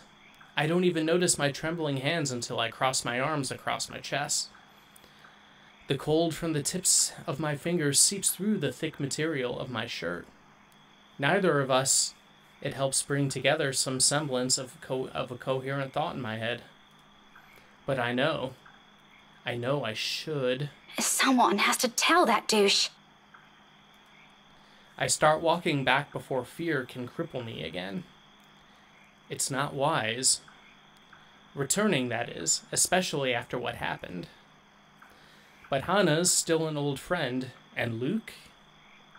Luke doesn't deserve whatever misfortune that letter might bring. I can't just leave those two in there. Isabella's right. She's real, and there's something she wants from everyone who has read that. Becca, where'd you go off to? If you're done here, let's go. I'll get you back to the city. My mistake, the second his voice cuts through the crisp night air, is that I've allowed my annoyance to get the better of me. Fuming, purpose forgotten, I whirl around and march towards him. One accusation after another piles up at the tip of my tongue, ready to be hurled at any moment. There's no hesitation holding me back when I fling it at him. That straight face he keeps, as I do so, doesn't help temper my anger either. It only makes me want to slap some more sense into him. Shouldn't I be the one asking you that? Becca, I've been waiting here the whole time. I told you I hate parties like... And before that, where have you been the entire evening? Right then and there, I might have forgiven him if he'd shown some ounce of remorse for leaving me like that. Maybe he could have looked away, given me a sign that my assumptions might be right.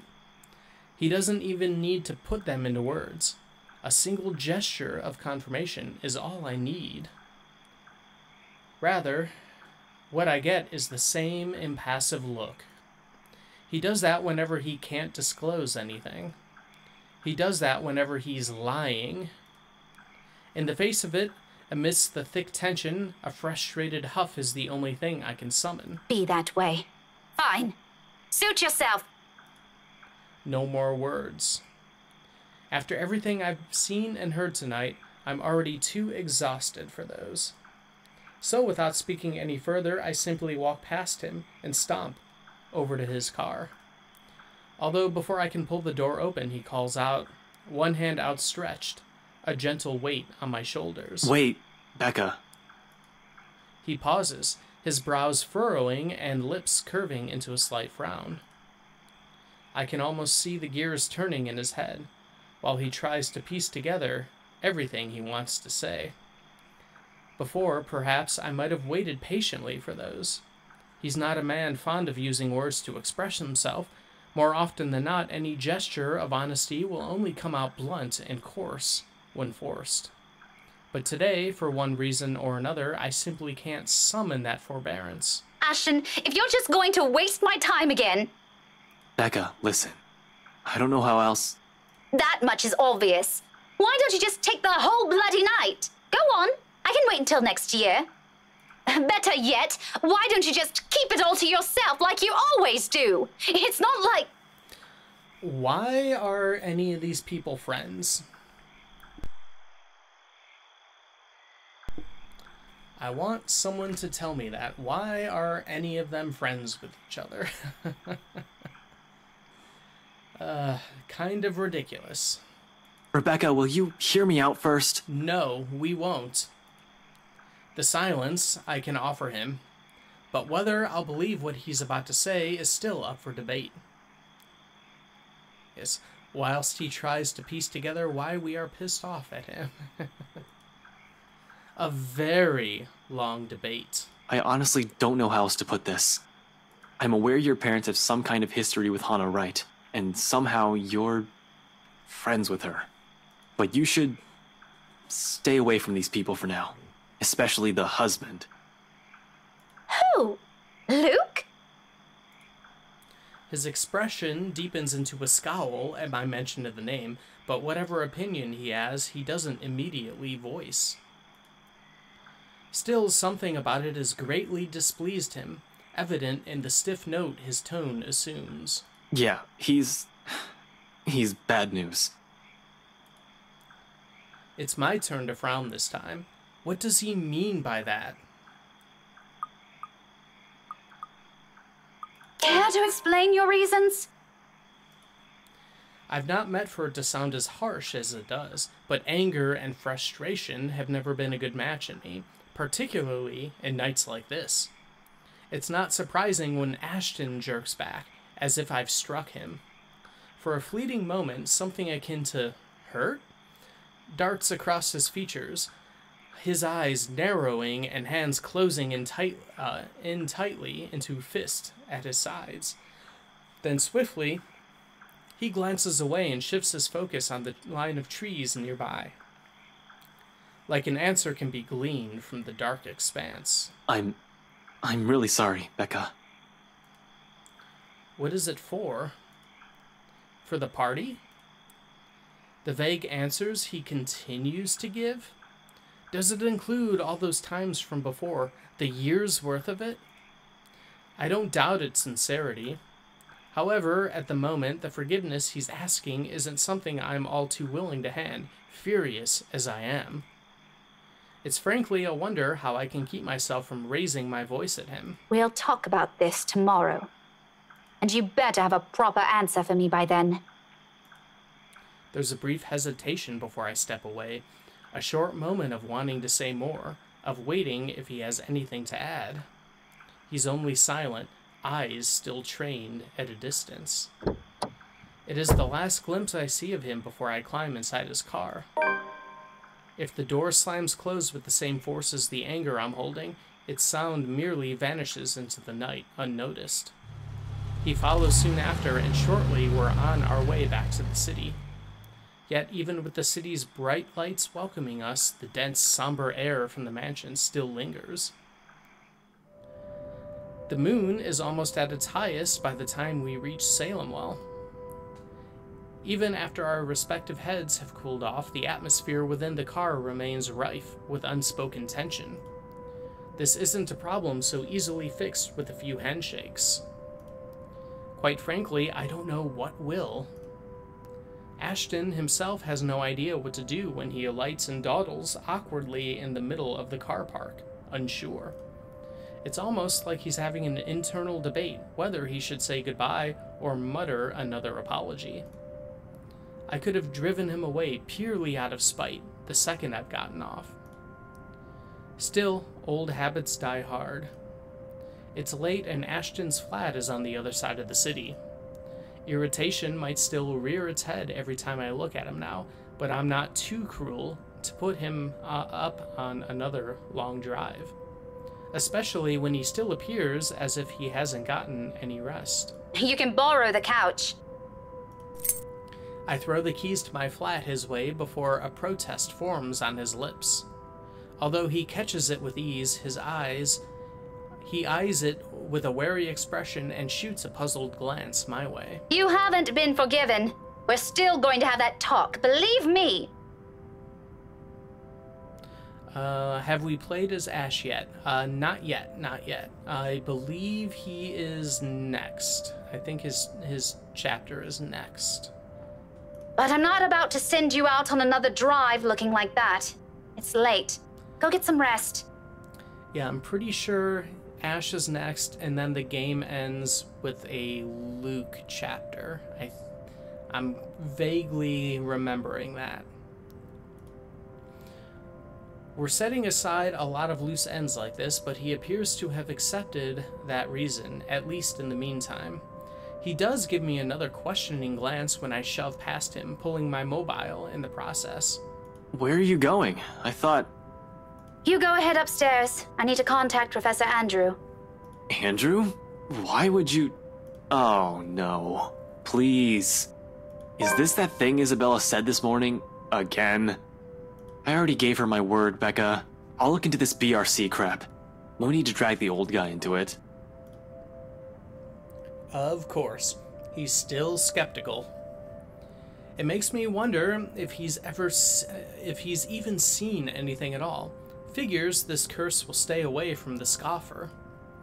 But this is another loose end tonight that I can't just leave alone, Ashton's beliefs notwithstanding. It just so happens that it's one I can delve into using means other than taking a look at the mansion itself. Ashton, do you really think I still give a shite after that stunt you pulled tonight? No, but this is... I've spent so many years with him to know that this is about to turn into another argument. Before he can finish, I cut him off with a firm raise of my hand. Look, I don't care. There are weird things happening around here. And yes, it's Isabella's brand of weird. There I go, hitting my microphone by accident. Ghostly voices, strange sounds, and a bloody woman sitting at the back of my car. You don't have to believe me. And I no longer have the patience to convince you, so just leave me be, Ashton. He doesn't push it, growing quiet instead, although I know he has a whole case of it prepared inside his head. But there's a reluctant shift in his movement when he steps away from our conversation, Short of climbing the stairs, he stops, turns to face me with an expression almost too conflicted. Are you really sure What? that there was something? That you've been, seeing things? Oh, what is this, Ash? Have you been seeing things too? Yes, I'm very, very certain. Now go. And you better not break anything in there. The last time I let you stay over, it was that statuette Belle gave me. You haven't even replaced that one. The last of my reprimand goes both unheard and unanswered as he disappears behind the stairs. If things aren't as strained, he might have a quip or two about that, followed by a light banter. Instead, for a long moment, I am left staring after him. There's something in the way he asked it that nags. Coupled with his expression, the whole exchange just feels unsettling. One that doesn't fade even as I gather my thoughts and shift my focus on another, even as I dial Professor Andrews' number. And that is when it clicks. During the long wait for the professor, one stray thought emerges from the unease. Ashton has not intended for his question to be a jibe. It's concern. For what, though? For my well-being? The letter's curse? The woman I mentioned? The answers for those will have to wait, however. Finally, the call connects and Professor Andrews' voice echoes from the receiver. Professor Andrew? Rebecca? It's late. What can I do for you? I know, I'm sorry, but this is a bit urgent. After all, this is a more pressing matter. Ghosts, Professor, ghosts. What can you tell me about ghosts? Ghost. Help. Our lives might be at stake and we're still in the dark. Actually, I was wondering if I could ask you to do me a favor. Kill the ghosts. Oh, October 30th, Sunday. So we are now past everything that we've played up to so far, I believe. Professor Andrew Clark has agreed to meet with me 2 days later in front of Luxborn's public library. He has other commitments, but being a longtime family friend has its perks. I have my parents' connections to thank for that. Of course, I'm not the sort to impose on him often, but the situation is, well, it's not entirely bad, although it does require calling in a few favors from friends like him. Without his signature, I won't be able to gain access to the library's restricted section. Oh, I didn't do that right. Hold on. Restricted section. If I want to go more in-depth, if I want to get more in-depth information, rather, on the Ermengarde Mansion, that is, not simply what they choose to show to the general public. As much as I hate to admit it, there's always something people censor, and whatever it is, I won't ever find it in the general section. It has to be what they're keeping here, beyond the public eye. The thought of that alone makes me antsy. Thankfully, I don't have to brood over it. The wait for the professor doesn't last long. He never did enjoy making people wait. Likewise, he dislikes people who are tardy. He arrives 5 minutes after I do, greeting me with that kind smile and casual wave of his hand.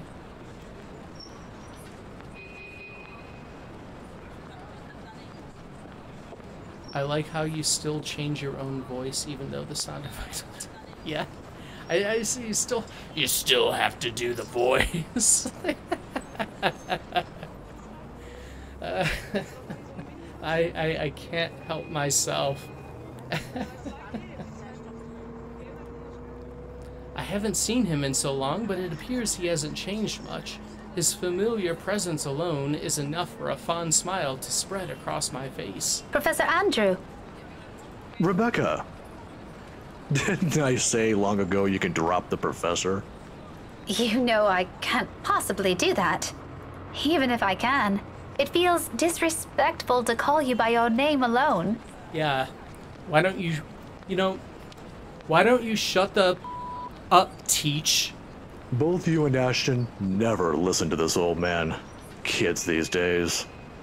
All right, but just for today, since you're doing me a huge favor, Andrew. I guess you simply can't have it all, even at this old age. But pleasantries aren't what we're here for, yes? You mentioned you needed a permit. Let's see. They have done well to capture the professor's aesthetic. The best is spot on in the voice, too. Yes, sir, if that's okay with you. More than fine. Anything in pursuit of knowledge, as they say. He hands me the permit without further prompting. And just like he promised, he's also written a recommendation after his signature. Let's see. Well, I guess I can't really read any of that up there.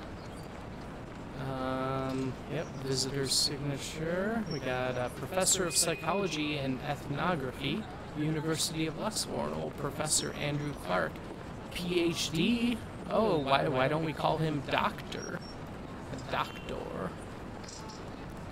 This is more than enough to get me to those files. I mutter a small thanks before slipping it into my pocket. Although when I look back up, his brows are furrowed, the very face of curiosity. Not surprising, considering how vague I've been during our little talk over the phone.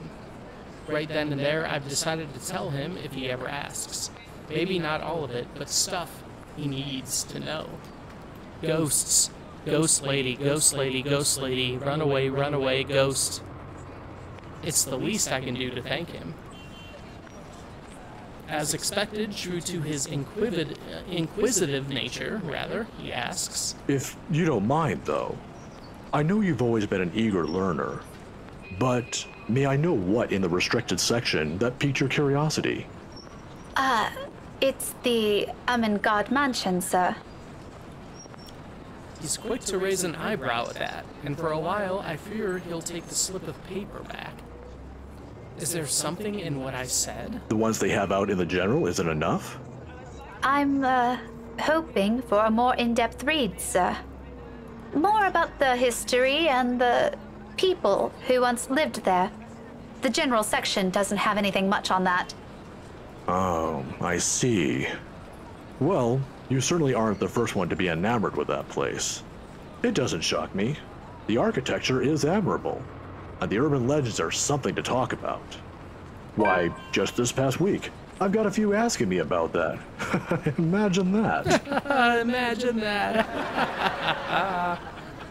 I think enamored might be a little too much to describe our interest in it. But I have to agree. The mansion is beautiful, even with the renovations. They kept the stained glass windows, too. They are magnificent. I need ghost material, please. It's the 30th of October, mate. I'm getting ready for Halloween. Ooh. Oh, you've seen it. I was there for a few hours to attend a housewarming party. The invitation was for my parents, but they couldn't make it. My mom used to work as a private tutor for the Evans. Hannah Wright? Ah, I know of her. Her husband, too. Who doesn't? Luxbourne's most popular couple. Something falls behind his eyes, the warmth in them suddenly gone, like he's reliving a painful, distant memory and seeing it play right out in front of him. It disappears almost as soon as it surfaces, but that look has unsettled something in me. Is something the matter? Nothing much. But you know, you're already like a daughter to me. So if you could, do be careful with the friends you make. Is this about the rights, sir? Just a friendly advice from an old man. Don't think much about it. Except for the advice. Think much about the advice. Anyway, I have to leave now. Can't miss my weekly serving of bear claws. Say hi to your parents at the detective inspector for me, will you? I wish you luck with all that research. I will. Thanks for this, Andrew. Andrew gives my shoulder a light squeeze, the gesture a younger me has always appreciated, and quickly crosses the street after. I watch him until he disappears behind the door to a cafe, until the doubt swimming inside my head finds a moment to rest. Whatever his business is with the rights isn't anything I should concern myself about. But somehow, in the grand scheme of things now, all of it feels oddly relevant. The how, though, I've yet to find out. And I'm hoping the library will give me answers I want this time. On a gloomy Sunday morning, the library is especially empty. The second floor, in particular. I've always considered this place to be a sanctuary, a respite away from the hubbub of the city.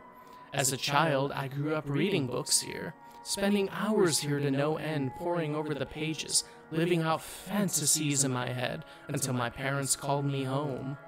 Now, it feels nothing like it. The silence is smothering, suffocating. Even with how clean they've kept the microfiche room, how the entire small of it lacks a speck of dust or clutter, breathing is a struggle for air. Not far into my stay, I begin to long for the noise outside, and perhaps as a way to calm this unease, I start to hum a tune. Imagine that. Why, of all things, it has to be that silly nursery rhyme. I've not an inkling. It does its job, however. It fills the lull with something far less awkward, far less deafening, and that is enough for a distraction. I have business here. No time for silly daydreams, only important work to attend to.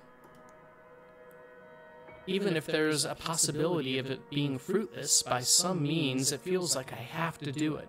If not for me, then for the people who have been affected by this... What do we even call this? I don't know, a curse? A haunting? Both of those seem to fit the bill here. It's like a ghost town in here. Yeah, there's like one person reading at a desk, and another one's like, oh, there's some books here. A haunting? I already said that. A Halloween prank gone wrong? Well, I kind of doubt that. A curse? Already said that. If Isabella were here, what would she say? Will she panic? Will she be angry I only listen to her now? It all stems from that one moment in the movie house, doesn't it? We could have avoided this had we only taken her warnings to heart. One stupid mistake is all it took to send our normal lives on a downward spiral. Frankly, I'm no longer sure if I'm angry at myself for it, or at the universe for throwing us into this mess. It's London Bridge again, which is also what the blue-haired child was humming when we were going to pick up Isabella. Yep. And Rebecca teaches at the same school that Kylie, that kid, also goes to. So I know we've definitely heard that. I can't remember if the ghost version of Kylie was also humming it. I don't remember. A Halloween prank gone right. That's correct. But we can only make do with what little we have, and that's exactly what I'm doing. Going here might not be the right decision, but it's a start. A good start. There you go, Rebecca. Think on the bright side. It doesn't take much time for me to find what I need. A microfiche of old newspapers, long kept in a special storage cabinet at the far end of the restricted section. The year is 1620s and beyond. Before the city of Luxborn even existed in the records, when the mansion had just been built, and Anselm is nothing more but a small, sleepy hamlet near a river. A lot of pieces are missing, days, sometimes several consecutive weeks without any records remaining, Often it goes on for years. Troublesome, but as it is, I'm lucky enough to find anything at all, considering how far I'm looking back. Can't be picky now. Can't waste time mulling over what record keepers of old could have done to make this a breeze for me. I can still work with this. The faint whir of the microfiche machine keeps me company as I go over each slide, each image, hoping for something that goes beyond what the local lore knows. There are snippets, little mentions of the family that once settled in the house, here and there. The usual singing of praises for the couple who helped brought up what was once a tiny settlement into a buzzing town. Nothing substantial, nothing I didn't know before. It continues on like this for a good while, until I come by the years after their deaths. The people of Anselm might have loved Lord William and Lady Elizabeth Ermengarde, mourning their passing, and held them in high esteem in the years after, but it was their daughter that was remembered fondly by the townspeople. If her parents built this town, Lady Charlotte was the one who made it prosper. Remarkable, considering it was a period of recovery from a bout of plague that killed half the town's population, including her parents. What's surprising though, let's see, we got free at last. Heir puts a stop to local slave trade. Alright. Good. Apparently her time also marked more than superficial changes to the place. She moved things, changed laws, altered old customs and traditions. If they were done on a woman's whimsy, it doesn't say, but she seems capable enough for more than that. The gist of it is, the town she rebuilt? It's what eventually grew to become Luxbourne City, while the nearby Anselm village remained as it was, a relic of old. A frown swiftly forms in my face. So, why is there a need to hide this? Yeah, exactly. How dare those 1600s record keepers not make it easy for me? Exactly. This should be nothing but a breeze. One by one, I try to recall every lesson I've gone through, every book, paper, and journal I've read. None of those ever mentioned this. It's always the lord and the lady of the house, their endearing child always an afterthought to the anecdotes, the one who always took her life in the end. Never someone who restored a town from the brink of collapse, or brought new ideas to it. Is it because she's a woman? That pisses me off. Granted, not everything is sunshine and rainbows, not all aspects of her can be considered admirable. But this is history. Some parts are bound to naturally delve into unpleasant territory, whether I like it or not. Witch hunts, for example, became common near the end of her life. Alright, Luxbourne witch burns. We have an accused witch being burnt at the stake here, with some douchebag over here who's probably leading the whole thing.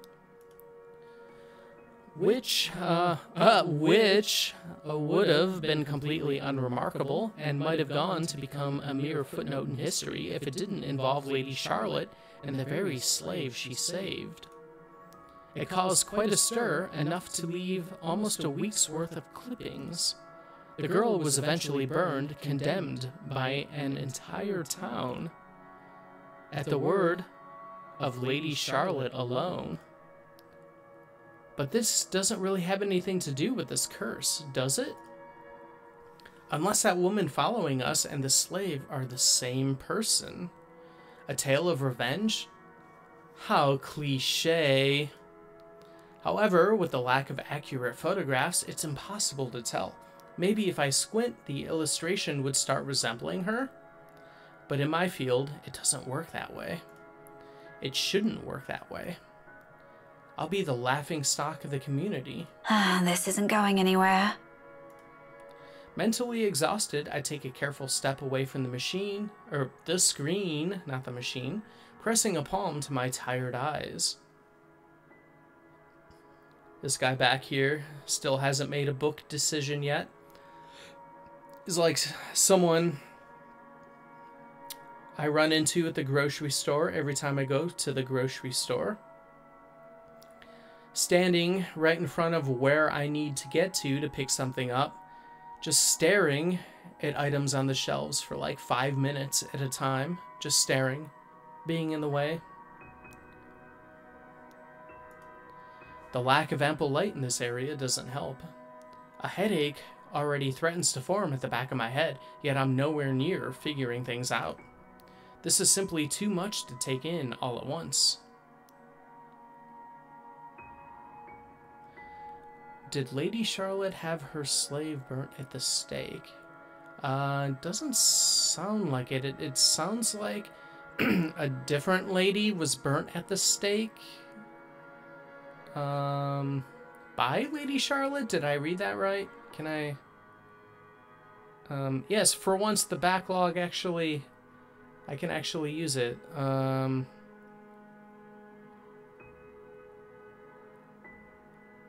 Okay, if it didn't involve Lady Charlotte and the very slave she saved, it caused quite a stir, enough to leave almost a...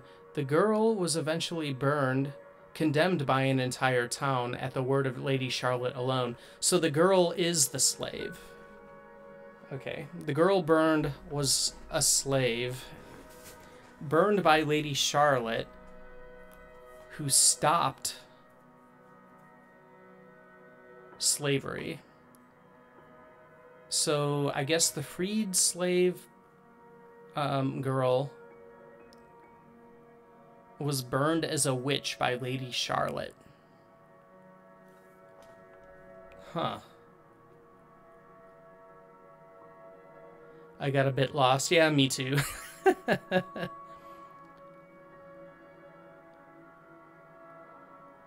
Yeah. For some reason, I was thinking the girl was separate from the slave. But they were apparently one and the same. I should have asked for someone's help. Help has been restricted. Now I'm at a dead end. I start gathering everything around me and placing them back into their respective envelopes for storage. The motion's no longer new after volunteering here a number of times. I didn't make much of a mess anyway, considering the lack of materials available to begin with. Thank goodness for this running record of the game. Once we finish, we could go back through the backlog and it would read like a novel. Yeah, I suppose it would.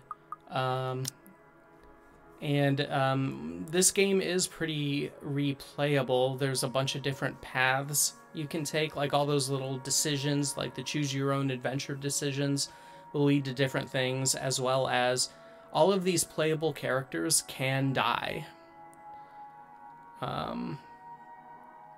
Like permanently, I believe, or at least most of them. Maybe it's just like the group of friends.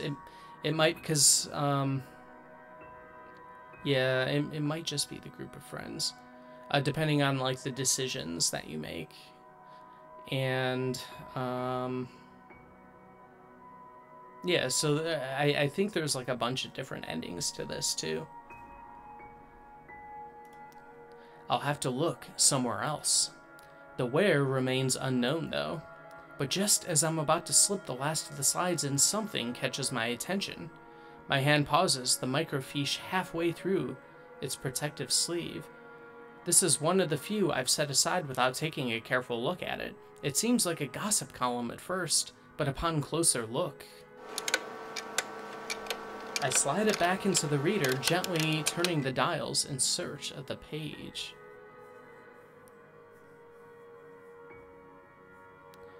Oh, like one of those we will only have ended up playing like 31% or something. Yeah, pretty much. Let's kill Luke. I guess we'll see. I'm not purposely trying to kill anybody. So far, I believe everybody's alive, but we'll see. I know Marianne McCullough is in a pretty precarious place right now, trapped in a, I guess, secret dungeon or something underneath the mansion. It takes some time, but once the image becomes clear, they must have had this drawing commissioned for this announcement. Let's see. Ermengarde heir announces betrothal. I don't doubt it. The details are far more intricate, their likenesses likely closer to how they might have appeared at the time. They're both recognizable this way, closer to those paintings I've seen in the mansion. However, it's the man standing beside her, Edward Godfrey, according to the article, that caught my attention previously. Her first cousin, and eventually, her fiancé. Maybe it's the posture, the manner in which he holds himself, or maybe it's the shape of his eyes, though I can't be too certain about that until I've gotten a better reference. Nevertheless, there is a resemblance. He looks eerily like... My head snaps up, glowering at whoever's running in the floor above. Any day, I'd march upstairs and reprimand whoever it is. Of course you would, Rebecca. Of course you would. Rebecca is definitely the Karen. She would have been called Karen if that term was used back in when this game was made.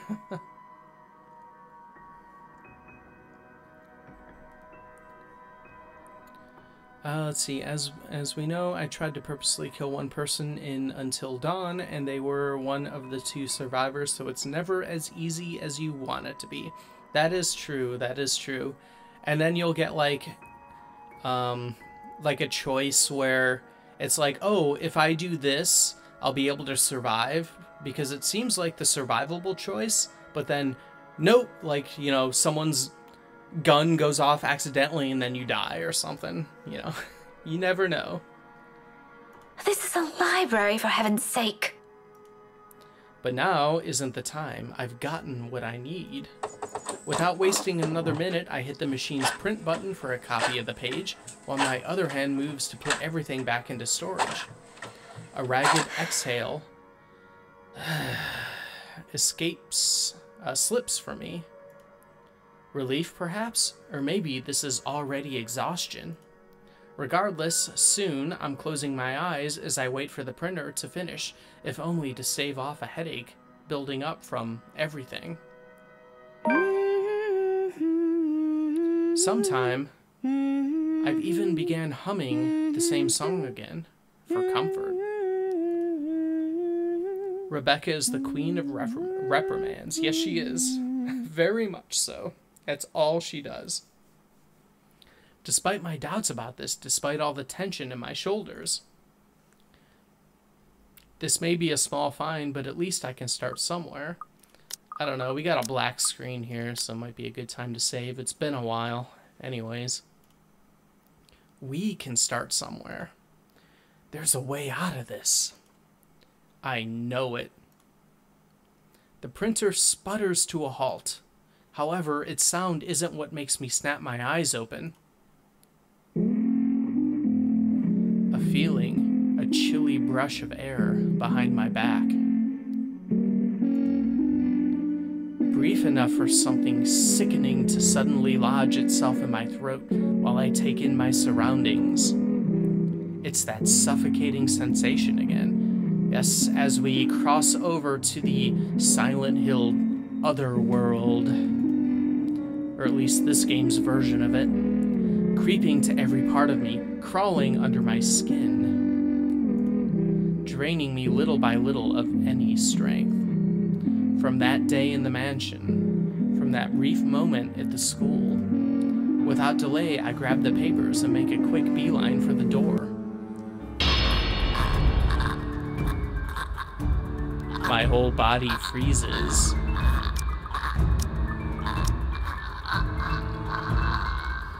Alright, do we have a quick time event coming up? I don't know.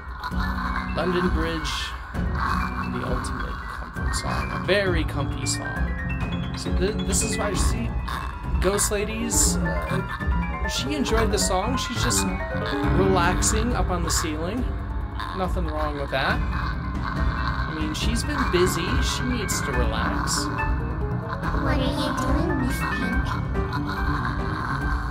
I hold my breath, not daring to make a noise.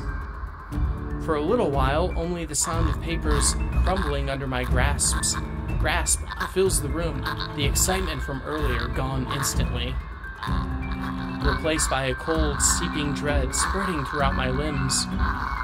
But more than fear is the anger.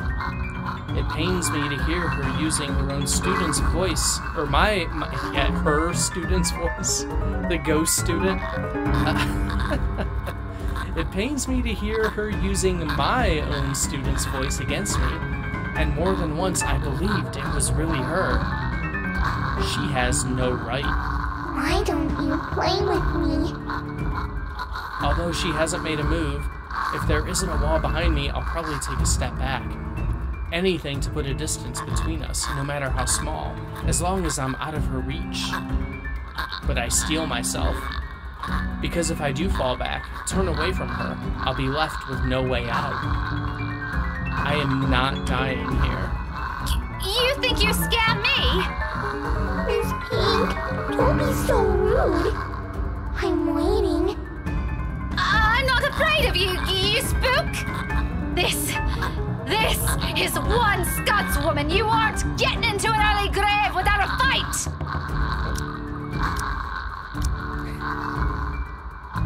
Is it Kylie's voice? Yes, it is. Come at me! Oh, alright, I'm getting my hands on the keyboard for a possible QuickTime event. I expected she'll lunge, prove to me what a monster she is.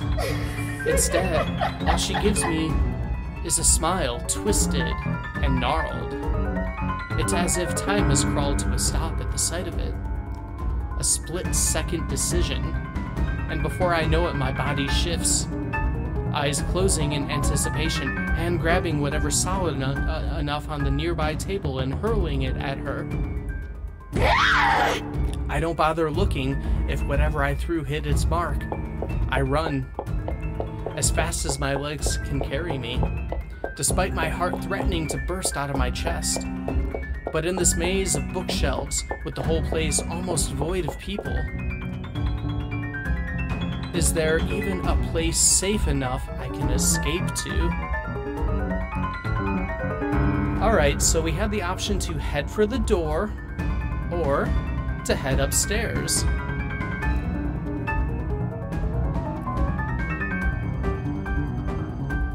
Now, I know something about classic horror movies. Never go upstairs. You're just digging yourself deeper in, with less of a, a chance to escape. Like, what are you gonna do? Jump out the window and, die when you hit the ground? If the ghost even lets you, jump out the window. However, ghosts have that, ghost power where they can either make doors magically be locked or unlocked. But I think we are going to try for the door. Upstairs is a bad idea. It's always a bad idea. So let's head for the door. If there's one, it is out of this room, out of this place, as far as anyone can get from her. I can think about the rest of what I can do after I'm outside, when there are other people I can ask for help. When she's not chasing after me like this. There's no hesitation in my steps as I race for the restricted section's door, head downstairs and barrel straight for the library's exit. Toward safety, in a desperate bid for my life, library rules be damned! I can no longer hear her behind me, but I'm not taking any chances. A breath almost escapes me as I near the door. A little more. When out of nowhere, a library cart careens from a blind corner and slams into my sides! My back hits the floor with a hard thud, the impact completely knocking the breath out of me. The copper tang of blood gradually spreads over my tongue as I fight to get my bearings back. I force myself to move, even with the excruciating pain coursing through my limbs. The exit's almost there. If only I can... But there's no moment's respite. The next thing I know, there's a heavy weight atop me and cold digits slide around my neck, tight like a vice, pressing, closing in, leaving me gasping for air. Through my blurred vision, I can only make out the hateful gleam, the spite in her eyes as she looms over my body and her grip on my throat grows tighter. Desperation kicks in. My nails dig into her wrists as I struggle against her firm grip, trying to pry her fingers away. Let go. Let me go.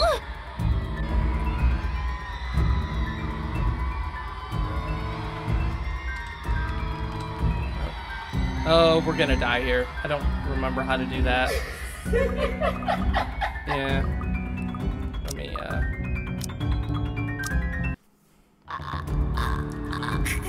Alright, let's skip through here. And we'll save a little closer. Let's go for the door again.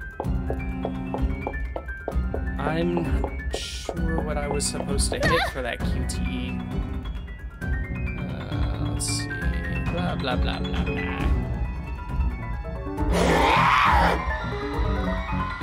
Alright, let's save here.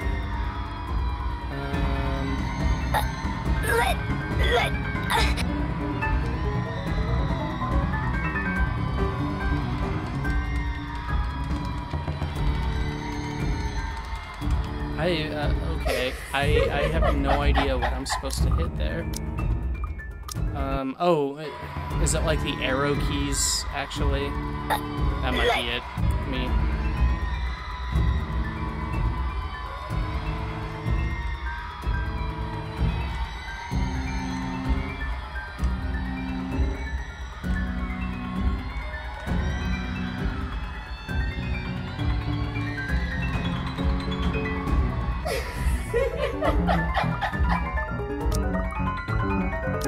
It just seems to kind of be going on its own. I don't get it.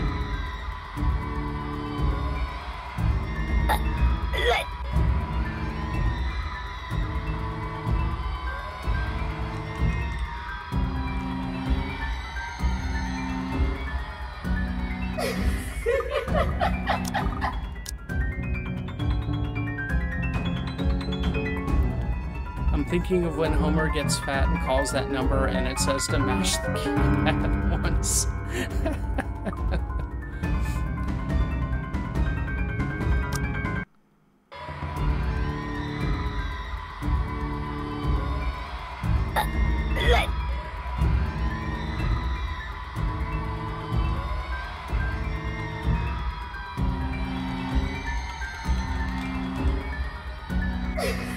Alright,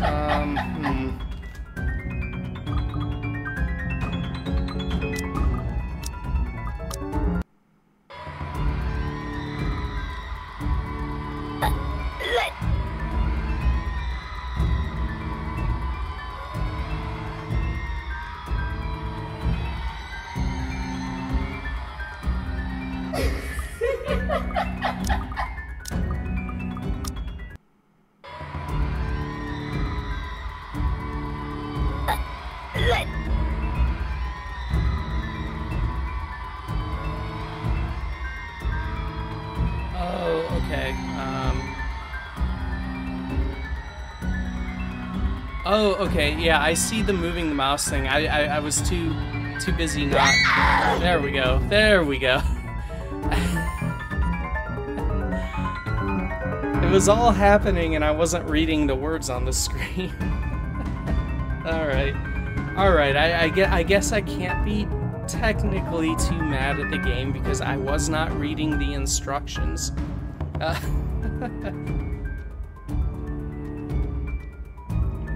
I don't think twice.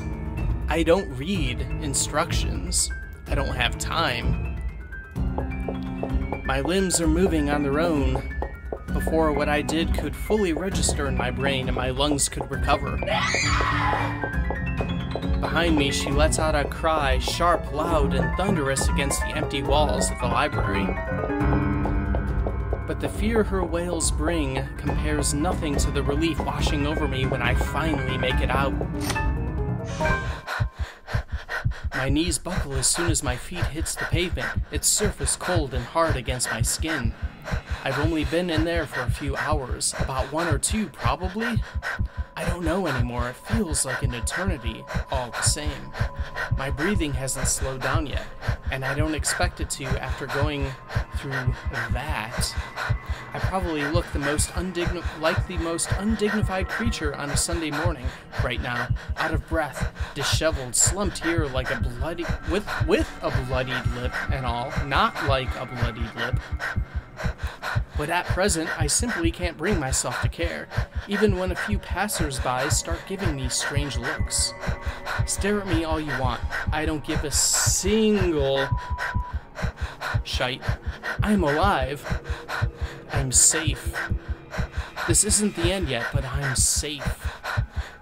And inside my bag is something that could get us out of this mess. Nothing definite yet. I don't want to get my hopes up, but it's still something. If Isabella's here, I'm sure she'll feel the same. She'll even be the first one who'll put her faith on it. Wherever this'll lead us to is a victory on its own. Now, all that's left is to find the others, the rest of us trapped in this bloody nightmare. Right on cue, as if in answer to my previous thought, my mobile phone lets out a beep. I pick it up and simply hoping it'll be one of them. Only it's a voicemail that greets me. From Ashton. There's a pang of disappointment, of course, but it brings some reassurance that nothing's happened to at least one of them. Hey, Becca, call me back when you're free. We need to talk. ASAP. He ends it right there, the message less than a minute long, curt, and gives nothing away.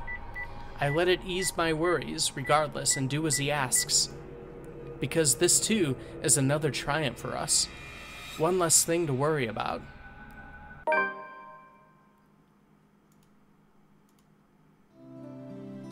Alright, Chapter Ashton.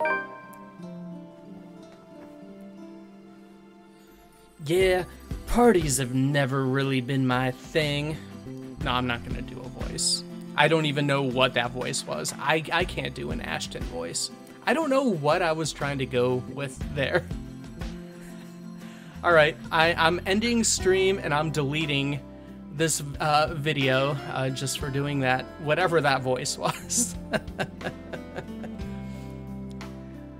They've always been such a hassle and take so much time off my day, prior plans and commitments canceled, all for the sake of playing along with others. Welcome, welcome everyone. Welcome, welcome. Welcome to the mansion.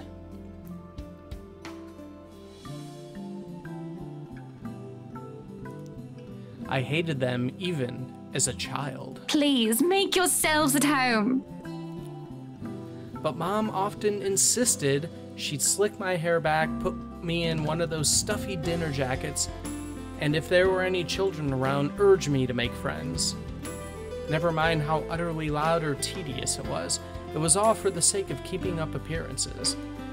To some extent, lies have already surrounded me, long before I've chosen what I wanted to do with my life. Luckily, there were easy ways to tune everything out, and much to my mom's frustration, I always managed to sneak my CD player along. I kept to myself and to my music, had my own little world. I forgot we changed to Ash and was picturing Rebecca in the dinner jacket. I mean, I wouldn't be surprised either way, like her parents are fancy and, you know, knew the rights, or at least Hana. It's a simple matter of awareness, really. And for someone with keen eyes, a skewed necktie or a simple flick of wrist alone could tell volumes about a person. I still don't like parties, especially ones as big and fancy as the Wright's housewarming. However, when there's actual reason to go to them, I figure. They're not too bad. Be careful with Shirley, alright?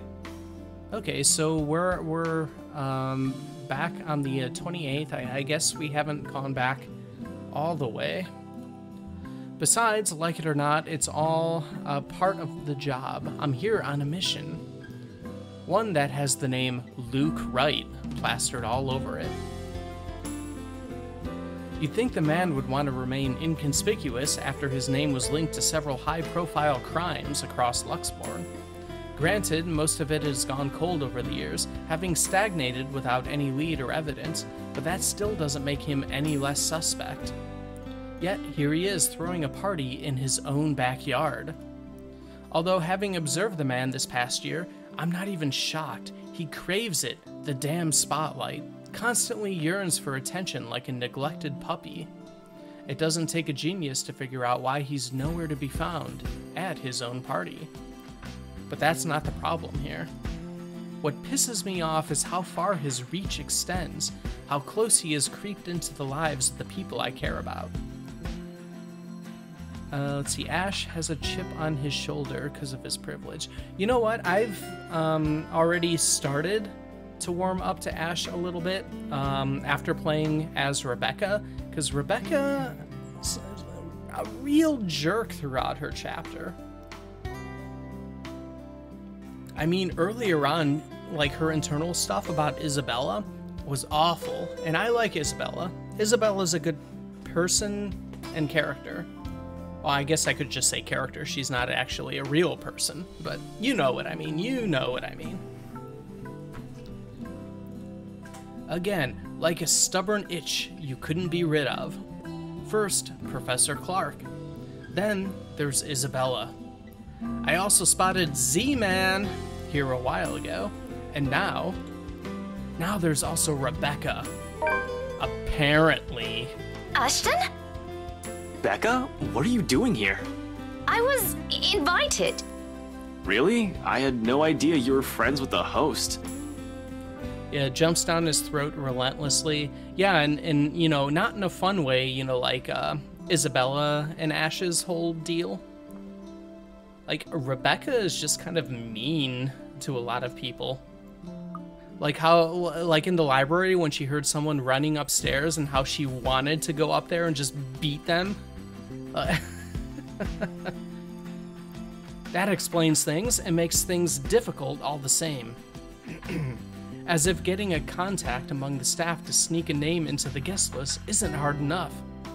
The guy almost ditched me last night and might have placed another setback on my investigation if it wasn't for my generous tip. Then here comes Rebecca, another person to mind. Well, it's my parents, actually. But that's beside the point. What are you doing here? You hate parties. I still do. I'm just here on behalf of a friend. A necessary lie. I can't bring my own friends into this any further than what they found themselves in. Because if Luke Wright so much as harms a hair on either Zach's or Rebecca's heads, there will be hell to pay. Worrying about Isabella's brief dealings with him is stressing in itself already. I doubt he'll attempt anything in front of other people, though. It would tarnish his glorious reputation, and he values appearances more than anything. That doesn't necessarily mean he isn't capable of it. More than, in fact, and on the off chance he does something, I wouldn't be responsible for my actions. That's rare. Do you have someone with you then? Nope, just me. I won't be staying long. Just me and the ghost girl. Oh, well, if that's the case, maybe you and I can... For Zach's and Rebecca's sakes, however, I really hope this will simply be another housewarming, even though something tells me it's anything but. Call it a detective's intuition or whatever. When Luke Wright's involved, nothing good can ever come out of it. I can't let my guard down here. Even more so when a familiar car slows to a stop and out comes... Chief? My presence here might be odd at best, but I have an excuse, one that this man handed to me himself a year ago, along with a heavy dose of flattery for the newly promoted detective inspector. Can't exactly say the same for my good old boss, can I? Although, to see him here chatting it up with the Luxborn's rich and famous isn't such a big surprise in itself. No disrespect meant, but the guy is obviously a social climber. What is surprising is the fact that he seems all too eager to mingle with a person of interests. Wife. Just what the hell is he doing here? Ashton, what's... Is Ash a policeman? Yeah, Ash is a detective. Ash has been playing a detective the whole time.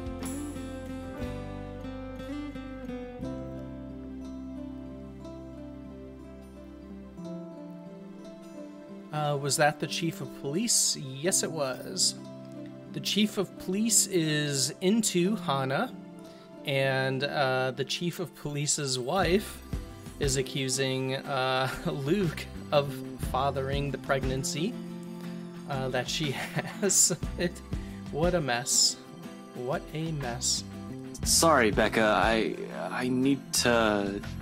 There's something I need to check for a bit. I'll talk to you later. Do you have a ride home? No, I had to take a cab here. My car wouldn't start this afternoon. But what about...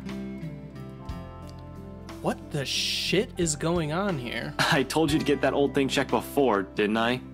You can head back with me after this. Anyway, I gotta go. See ya. Be careful, okay? Hey, be careful! About what exact... I don't want to draw attention to myself either. At least, not until he's given me proper reason to spoil his little party. Thank you for the invite, Anna. Husband still missing, I see?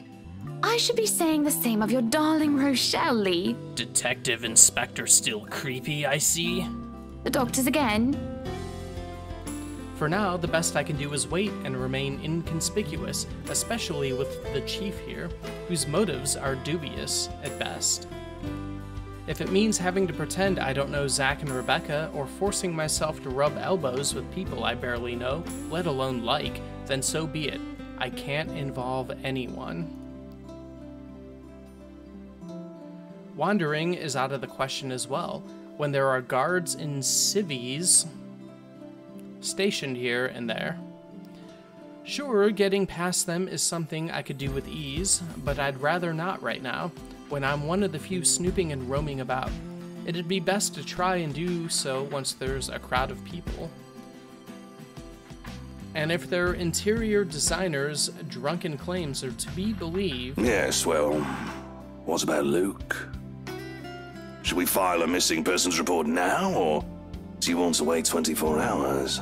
He's around. You know, I can tell if someone's bluffing. It'll all come down to how well I play my cards tonight. With a good hand, this party is going to give me the breakthrough I need to crack Luke right, or something to prove my suspicions wrong. Maybe find out what kind of game my boss is also playing. I've had an inkling before, a few hunches tempered down by how much of a bumbling fool the man appears. But one does not simply deal with the rights and get invited to the party they host without wanting anything from either of the two. Or it's the other way around. So, with a last wary glance at the two, I head into the ballroom. I just hope this will not complicate things further. Shit. By the time the party's in full swing and night has fallen, yet there still isn't a Luke Wright in sight. Let's see, the conversation from Ash's perspective is much less brutal than it is from Rebecca's POV. Yeah.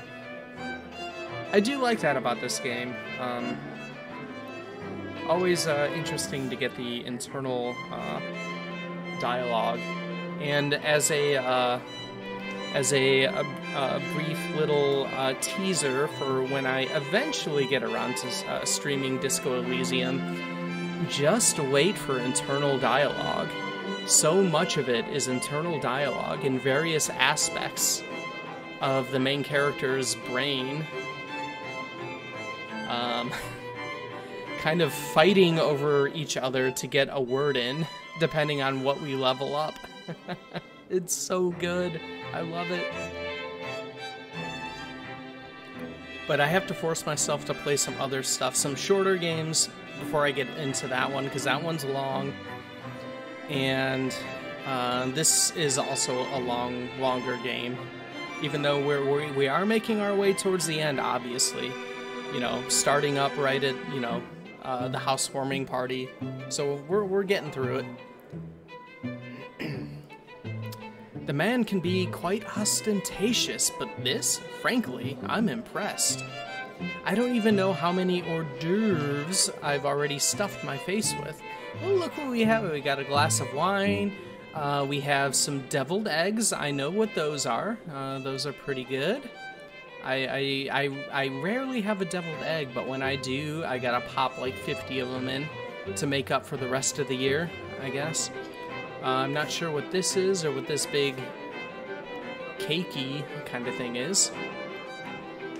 One too many, probably. The servers are already giving me a stink eye every time I saunter over to the buffet table. Blame your employer, not me. He's the one who has the guts to show up late. Besides, most of the guests' idle talk is concentrated in this area. Despite standing under the same roof with the very people they're whispering about, some just couldn't resist. I might as well keep an ear out for any useful info. Is Suarez still fixing that tech problem? Yes, Suarez. Still fixing that tech problem, I see. Tech problem? Tech problem? It's been 3 years. Sooner or later, the Blighter will put 2 and 2 together. He might have already. If the red tape I'm being slammed with these past few months suggests anything... Yeah, tech problem. That was pretty good. That voice acting is one of the many highlights for me, I think, of this stream. Tech problems. It's very good. That or someone has been pulling the strings. I wouldn't be shocked. This case would not have gone this long if Scumbag didn't have a mule of some kind in the force. Shush you, we all know Suarez just wants an out. I knew he was bad news the day the merger with Evans Incorporated happened. Feh, glad I did not have to deal with that. But keep it down, someone might hear, the wife especially. This kind of negligence has always been an advantage, but sometimes I wish I could be smashed drunk while doing this. Having sharp ears also means you get to hear the most unsavory things. Who cheated on who this week? One person's motive for bashing someone's skull against a wall, or a father's excuse for burning his own daughter alive. That sort of thing. After a few years, it gets tiring. You get desensitized to it. But humans could also be downright awful. Sometimes there simply isn't enough brain bleach in the world. Sadly, the wine is a no-go tonight, and mostly for show. I'm up for another drive later, for one, and I definitely want to be sober in case anything comes up. And something always comes up in assignments like this. A detective inspector dying of cardiac arrest, for example. Because I can feel the moment my heart grinds to a halt the second I shift my eyes to a corner of the ballroom. Hannah Wright. Some will say I'm acting a touch bit paranoid, and maybe I am. This is a party and she's the hostess. It goes to say that she'd take time to mingle with her guests. But Hannah Wright, née Evans, isn't without her fair share of accolades. At least to the public, she doesn't seem like it. Unlike her husband, she's the one with the business sense, not to mention the impressive track record needed to manage a company, or effectively hide whatever irregularity there might be. She's clean as far as my agents and I have found, but it doesn't rule out a possible involvement with whatever her husband's up to. Well, I hope not. I like Hana. Hell, Luke Wright came out clean in previous reports until I bothered to take a deeper look into it. What I found may not be sufficient to bring anyone to trial yet, but it's enough to nurture suspicion. This may be a bit of an overreaction, but no one lasts long in my line of work by being careless. You would catch his eye a lot better if you wore nicer clothes, don't you think? Didn't realize the housewarming was going to be this fancy. I would have gone with a nice dress if I knew. Nothing to be worried about then. She's probably even more careful with her with appearances than her own husband, having grown up with the spotlight focused on her. Yet, even knowing that, the anxiety has been here since the party started. I've brushed it off earlier. Who wouldn't feel edgy, right? I've gone undercover in a party hosted by the very person I'm investigating. That in itself is risky and has plenty of room for error. Usually, though, the tension passes around the first half hour or so. I've been trained to remain composed in situations like this. However, with each second I spend here, it only grows heavier and seeks to overwhelm. An odd feeling that someone is watching me instead. It has been like this since last week, but I should already be used to this. People would be looking at me no matter how small or big of a blip I am on the radar. That's what they do in these things.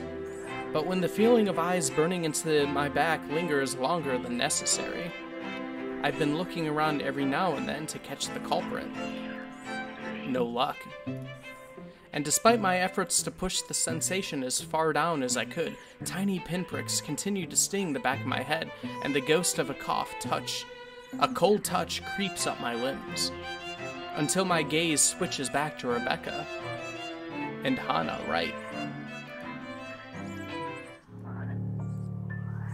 She stands there, dark and dirty, sticking out like a sore thumb. Even so, no one seems to notice. Although she's looking away from me, her mere existence here strikes, disturbs. A sense of tunnel vision binds while I stand stock still and gape at her, like my life depends on making sure she stays where she is. I feel trapped in her presence until another guest bumps into me, yanking me out of my stupor. Only then do I realize that I've been holding my breath. Well, back to the party.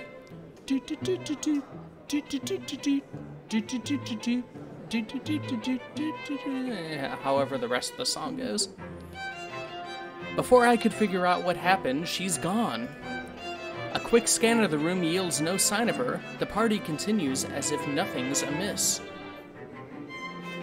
I'm not really one to judge, but I'm sure someone like that would not have been allowed in a fancy setting like this. What has the security been doing? Are they really that incompetent? For someone so distinct to easily get in without notice? There should have been an outcry by now, particularly from the host. She's been standing almost an arm's length away from the woman, and yet she simply continues her talk with Rebecca. Oh, the professor! Oh, the professor. And you're little Becky. Yes, I am. My parents couldn't make it since they're in Scotland right now. And Mom says hi, by the way. Is there something in the food then? That I'm starting to see things? It couldn't have been the wine, though. I'm every bit as sober as when I first stepped out of my car. The hors d'oeuvres? But why would anyone want to do that? Why would Luke Wright want to do that? He's fishy, but I couldn't see why he'd ever think it'd be a good idea to lace the food he'd serve at his party with someone like Chief Lee on his guest list to boot. He has been linked to narcotics trade, yep. However, that kind of tactic is below him, that much I could tell. Unless there's a mass murder waiting to happen here tonight, which I highly doubt. So... What the fuck was that? Yes, exactly. What the fuck was that, Ash? But there's no time to look deeper into this event if I want to. Not when a telling silence comes upon the room and draws everybody's attention to the main doors of the ballroom. Here we go. Strap in, everybody. Luke Wright is here. About damn time. Good evening, ladies and gents. Enjoying the party? Why, yes we are. I hope I'm not too late in welcoming you all to the Wright Mansion. Oh, thank you very much.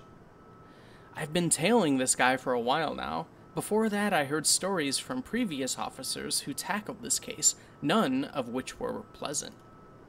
Mind, I'm not counting this incident with Professor Clark, yet pleasant is glossing over the gravity of it. While Wright's good at covering whatever shady stuff he's doing, he's shown to be a real rotten guy. At least that's the case when he thinks none of his peers are around to judge him. I've lost track of how many counts of verbal abuse and harassment cases the guy could be pinned with. Fuck, he even tried to make a move on Isabella back in the open house, right in front of his wife. Yeah, and Marianne also.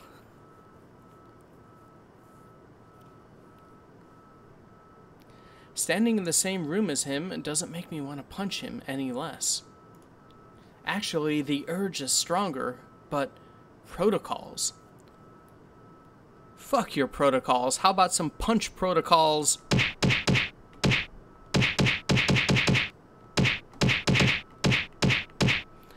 My case, first and foremost. My own opinion of the man shouldn't get ahead of my purpose here. If I want to put him in his place, it should be in court, with all the proper charges filed against him.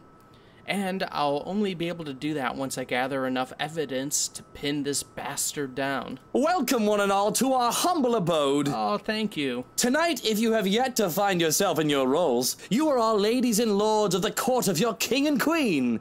If you would excuse my presumptuousness. Well, all hail the king and queen. So, enjoy the feast that has been laid out for your senses, as we only allowed the best to be served. That's right, we've already enjoyed a lot of the food. Enjoy the rest of your night, everyone! We will. Suppressing my annoyance, I prepare to step away from the crowd. Amidst the cheers and claps, now is as good a time as any to move and try to find that something the McCullough woman talked about. In the first place, I have no plans to actually shake hands with the slimeball himself.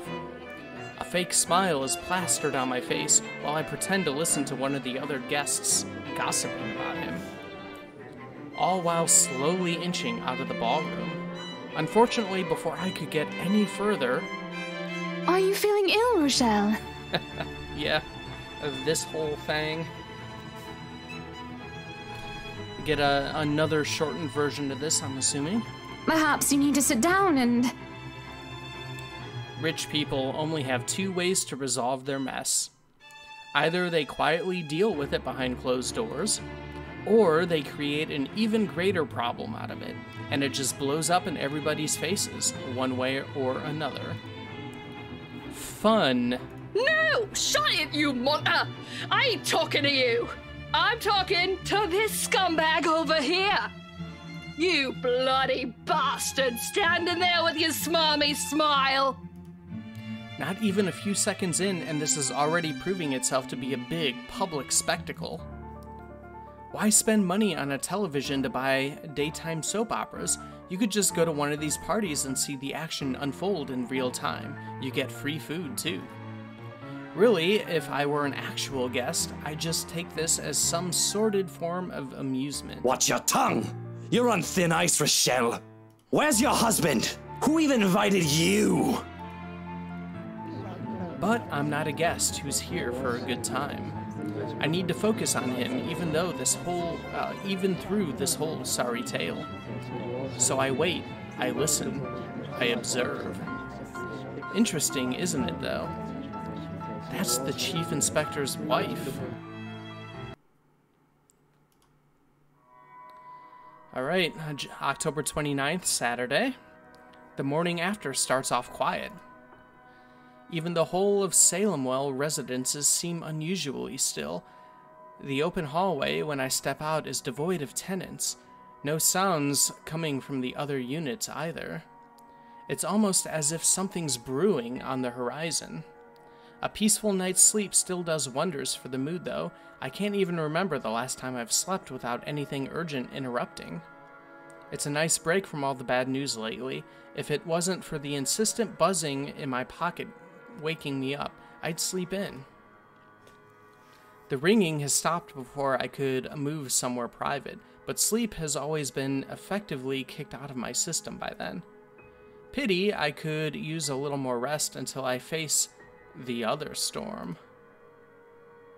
Of course, I owe Rebecca an explanation. Okay, so this is after their fight, and then Rebecca went off, and Ash, I guess, slept on the couch in Rebecca's apartment, or it's at least, well, I guess it's the same day. Wasn't it the 30th that Rebecca went to the library?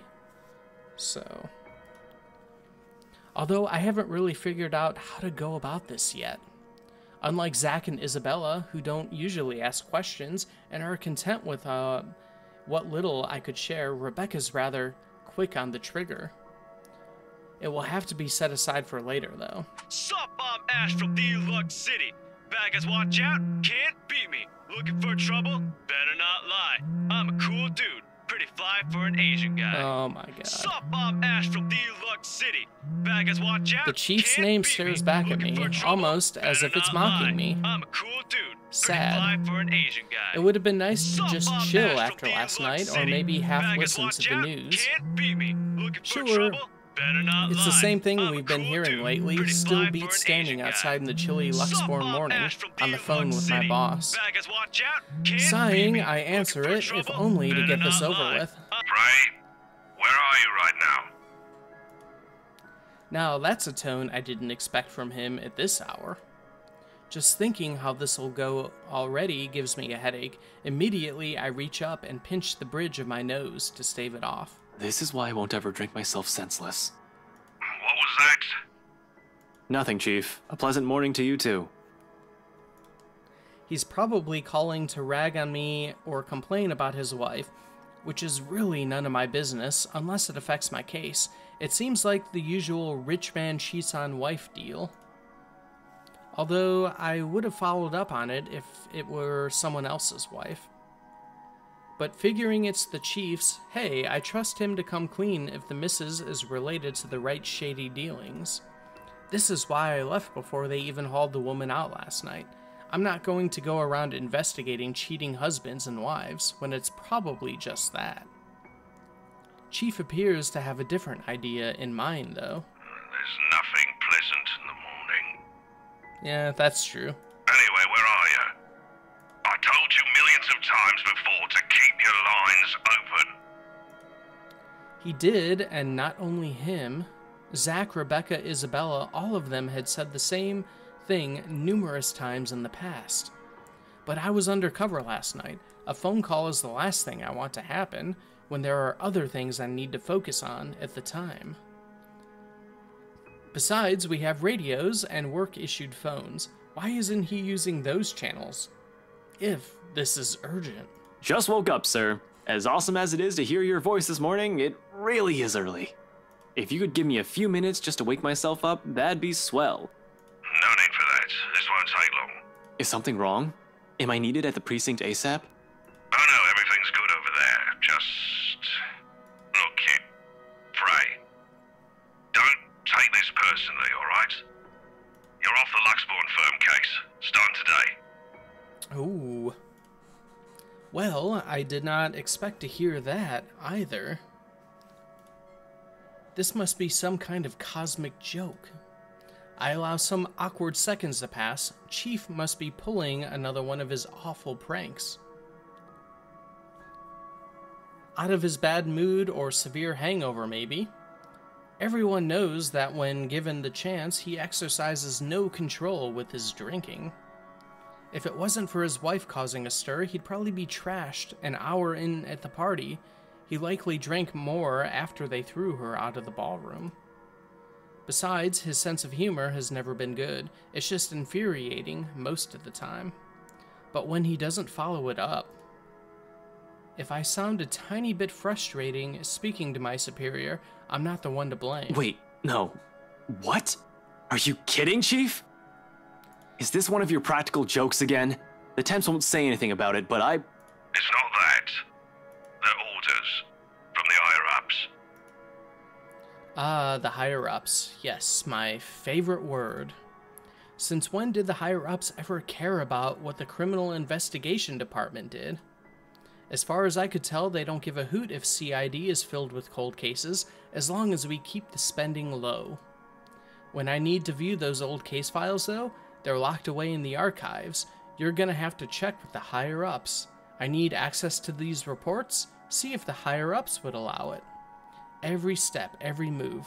In this case, there isn't one that hasn't been gated by some authority. If it's not the chief, it's the commissioner. Or so they always tell me. It makes one wonder why they even bothered assigning it to anyone. Not a single one of them has done anything to help move the case. And they wonder why it has taken this long for even a hint of progress to show. you can't just drop this on me. You can't just take me off like that. Yes, I can. And I'm sorry, Ashton. You're a good detective. One of the best I've seen in years, but... 3 years, Chief. 3 years! 3 years since that anonymous tech leak blew up. Since Luke Wright's name was openly linked to several nasty dealings with Luxborn's corporate world, some of them involving deaths. 3 years, and I was the only one who made it this far. Made much progress that officers with more experience weren't able to do when they handled this case. Just within a year, and barely any help from the damn brass at that. Of course, I'll be pissed. Do you know what would have happened if I didn't work my ass off on this thing? If I didn't dedicate a whole year of my time on it? It would have gone cold, like every fucking case Luke Wright has been linked to. I saved this from getting thrown into the archives, sir. I'm getting close. If you could just... I'm fully aware of what you've done, Frey, but the Commissioner hasn't been happy with your progress. Still too slow by their standards. Too slow? Well, what about those reports I filed? I've documented every freaking thing for them. I've given you every important lead I can gather. Isn't that enough? They need results, not a bunch of research papers. Not one baseless assumption after another. Concrete proof, Frey. I'm really sorry. They've already made a decision. They're going to pass this on to someone who's been in the force longer. Someone who has more experience. Someone who has more experience? They meant nothing by it, but you're still too young to work on a case this big.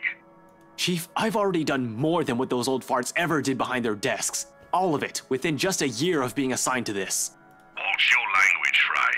Those are your superiors, I'm not some damn rookie fresh out of training. I'm as qualified as they are. Futile. I know it is. They'd never say it within my earshot, but from the very minute I stepped into their precinct, the lot of them had underestimated me, from their stares alone to the assignments I get. To them, I'm still just a kid, too young, too green, too inexperienced. And once they pull that card on me, every argument I have gets thrown out the window. No matter how logical it is, how much I've accomplished, what the records say, or the amount of work I've put into every investigation they've thrown my way. We're all aware of your skills, kid. You wouldn't have that badge and rank if you weren't good enough. However, this case is just not for you. Too high profile, too risky to put a good officer like you in harm's way. I don't know, this sounds like a cover-up to me. Can he even hear himself? That reasoning is odd in itself. No one joins this line of work without knowing the dangers of it. Don't I get a second chance? You said it yourself. I'm a good detective. It'll just be a matter of time before we can close this. It doesn't matter what I think, Frey. You're off the case, and that's final. I expect all related files and documents on my desk by Monday morning. And don't even try to go touch anything. I know how hard-headed and determined you are. Chief, please. A few more weeks. I'll have the proper evidence left on your desk by then. I swear it won't take longer than that. Afraid it's too late, boy. I've already informed the other officers. You aren't to be allowed access until you've been given a new assignment. Hell, just keep out of the precinct, Frey. Take the weekend off. Seriously, Chief, is this about last night? If this is about me being at that party, I have a good reason for— You were at the party. It makes me pause. His wary tone, the sudden careful note in his voice. Slowly, a frown forms in my face, my eyebrows knitting together in confusion. Much as I hate to say this about my own boss, there's also suspicion in it. Hard not to think of it the way seeing how he acted around Hannah Wright last night. Is he worried? Why should he be? Everyone who's anyone was invited. I didn't doubt for a second why he received an invite, even if his presence was questionable.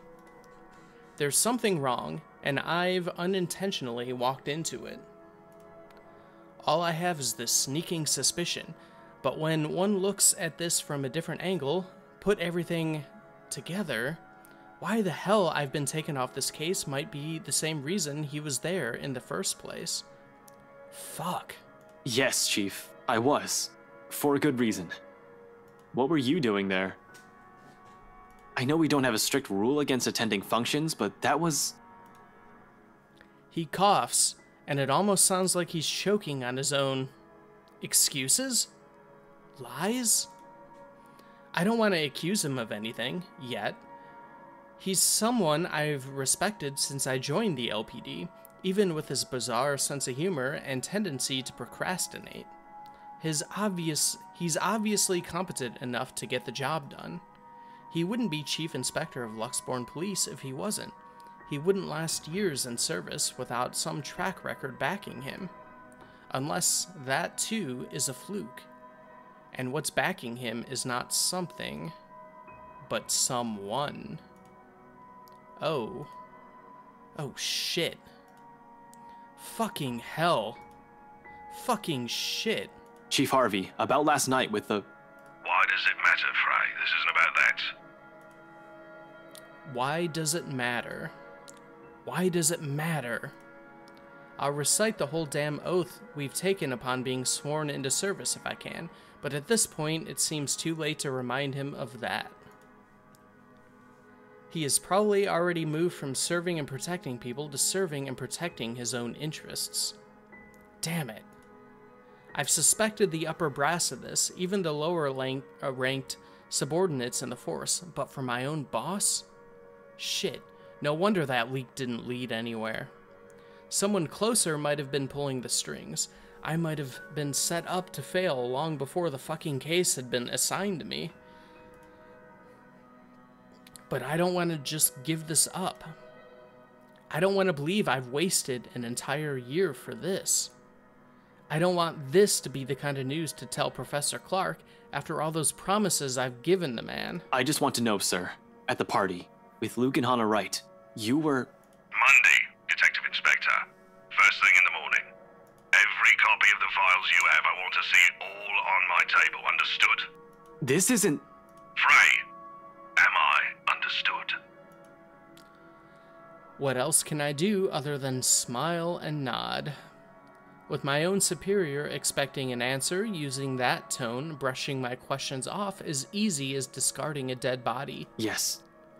Yes, sir. He cuts the line as soon as the words are out. You're off the case, Frey, just like that. Funny why this still caught me off guard. I've discovered years ago how different the actual thing is, how far from reality everything I've believed in as a dreamy-eyed kid. There are no high-speed pursuits every day, no thrilling gunfights or exciting cases every step of the way. Only paperwork, lots of red tape, and dealing with the politics and bureaucracy. I've set out to change things, hoping it'll make things better for the people I care about. It ended up changing me instead. Serves me right for being too idealistic, I guess. This is probably the universe telling me that it's better to remain the skeptic I really am. Now, here I am, standing useless. Can't even do anything but grit my teeth and knock the wall. The bastard didn't even acknowledge my response. What did the poor wall ever do to you? It figures Rebecca would be the one to find me in this embarrassing state. Honestly, I don't like it when she sees me like this, which seems to happen a lot, regardless of what I want. Rebecca, now's not a good time. The concern I expect from her when I turn isn't there, however. Instead, she just looks, well, the storm I left brewing last night, it's right there on her face, ready to be unleashed. When is it ever a good time for you? You're always so busy with everything now. Now I find you here, sneaking out without even bothering with a proper goodbye. Not even a word. Really, I'm starting to think you're just keeping me around for my couch and my cooking. Becca, it's not what you're thinking. I wasn't planning on sneaking out. I was going to say goodbye. I just had to take this call. Although I'm not gonna lie, couch is great. 10 out of 10, would sleep again. Stop it with the jokes, Ashton. I'm not in the mood. Her bitterness is not lost on me, but at this point in our friendship and our lives, how does she still expect me to answer that? What am I supposed to tell her now? Are you still mad about last night? She merely raises an eyebrow at me, which, to be honest, is all the response I need. Seeing her like this makes me believe those things Z-Man says, the part where Rebecca scares him, sometimes. I've certainly seen this more than once already, but the familiarity of it doesn't really take away from the downhill turn this conversation's starting to take. Only an awkward cough serves as my way to stall. Okay, of course you're still mad. But whatever happened last night, I really am sorry. I'll apologize as many times as you want. If you want, I'd even kneel or something. Ashton, an apology is nice and all, but that's not what I wanted to hear from you today. All right, fine, okay. Where do you want to start? Oh, I don't know. I've honestly lost track of it by your third trip to the buffet table. I wasn't... The drive up there took a bit. Can you blame me if I wanted to grab some appetizers?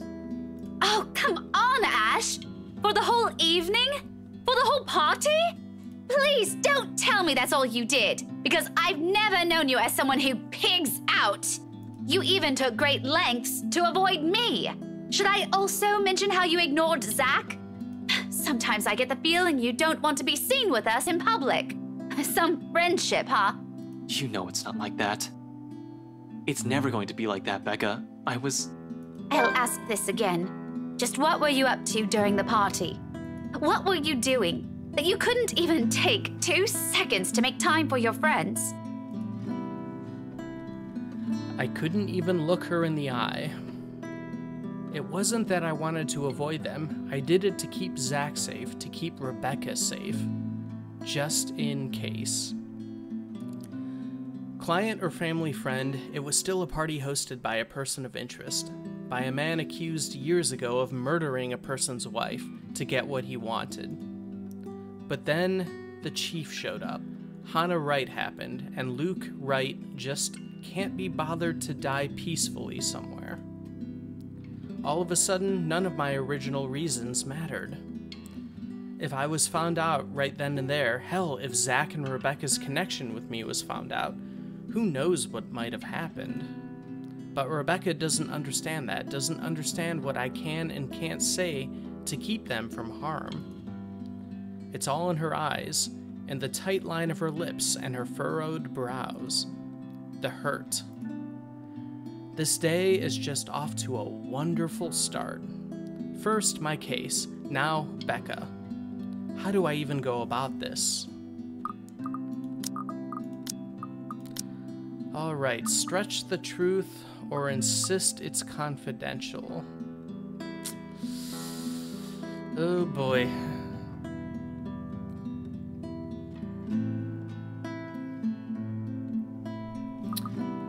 I feel like stretching the truth, like, she'll probably read that and maybe she would get angrier. I mean,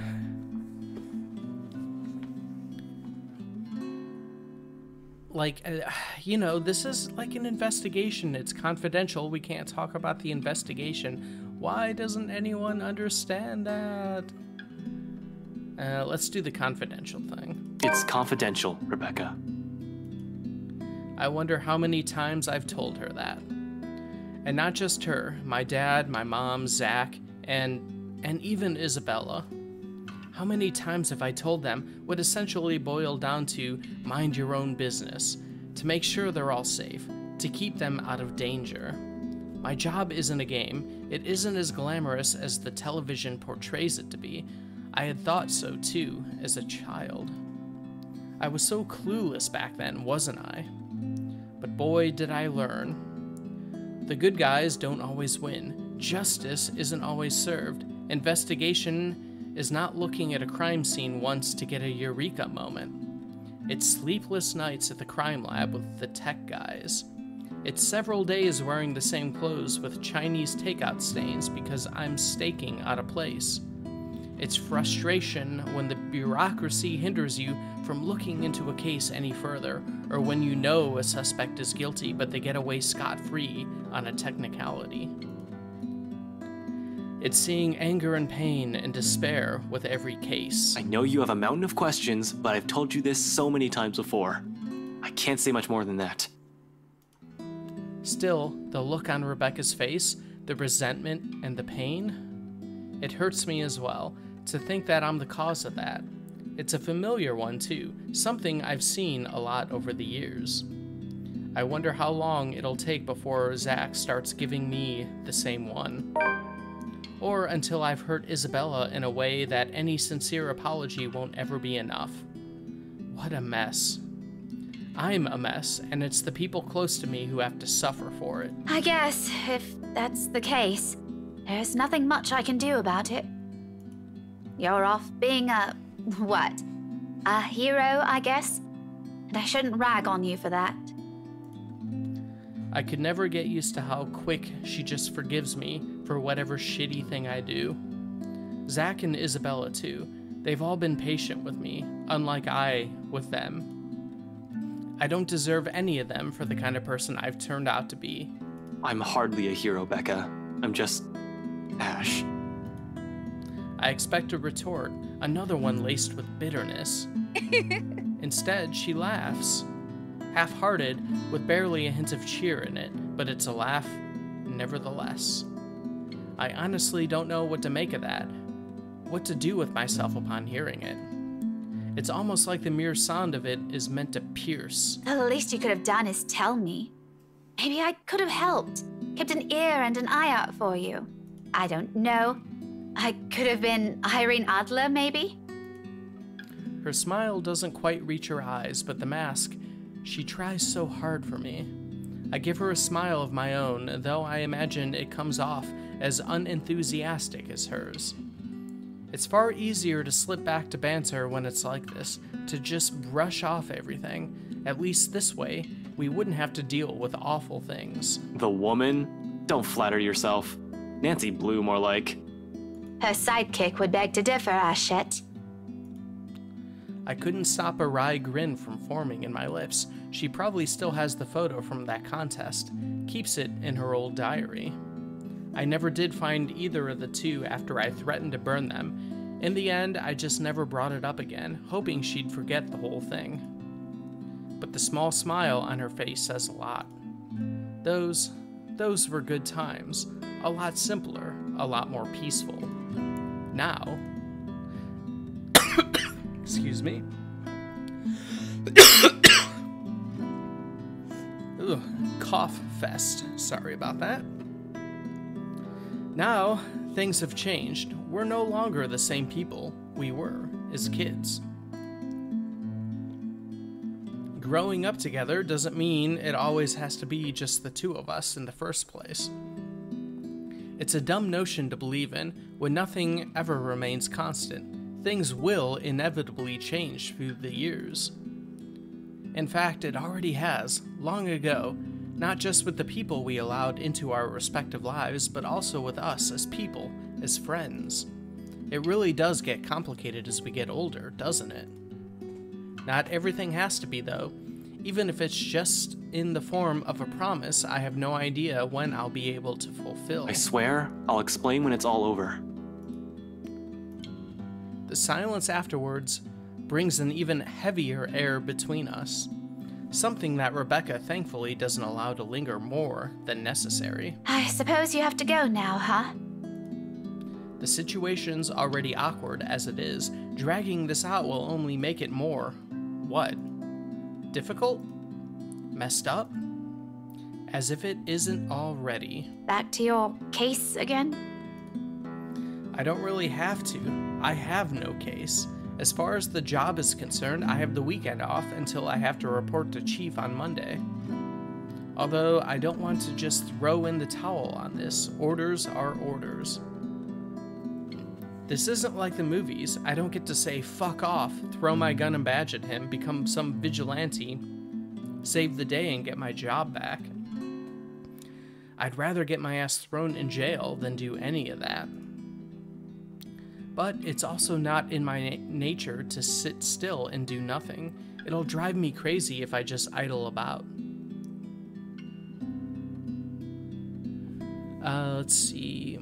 My friend called me again, so I've been gone a while. What has happened? If you remember that night that we ended up staying on Rebecca's couch, like after we had like a big fight.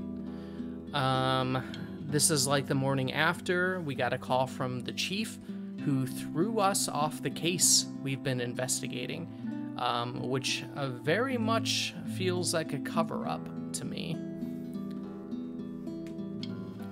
And so we're just kind of like having a discussion about, things that we can't tell Rebecca because, the case being confidential and all that.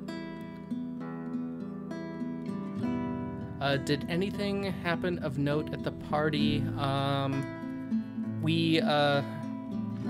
At one point, Ash looked over at when Rebecca was talking to Hannah, and Ash saw the ghost girl kind of latched on to Rebecca, but didn't think of her like as a ghost and didn't understand why this gross, not dressed up, weird lady was let into the party.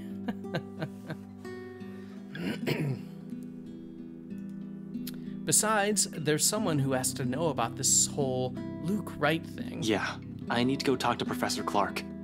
And there's something else I need to look into. Oh, and we've also learned from Ashton's internal stuff that Luke Wright has been linked, without a whole lot of proof, to a lot of like shady things, which also may have been led to like murders and deaths and all kinds of stuff.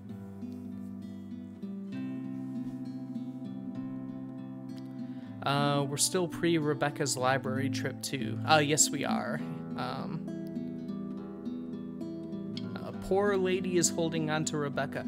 Not at my housewarming party. That other matter she mentioned last night specifically. Things even the news have been blasting out to the general populace lately.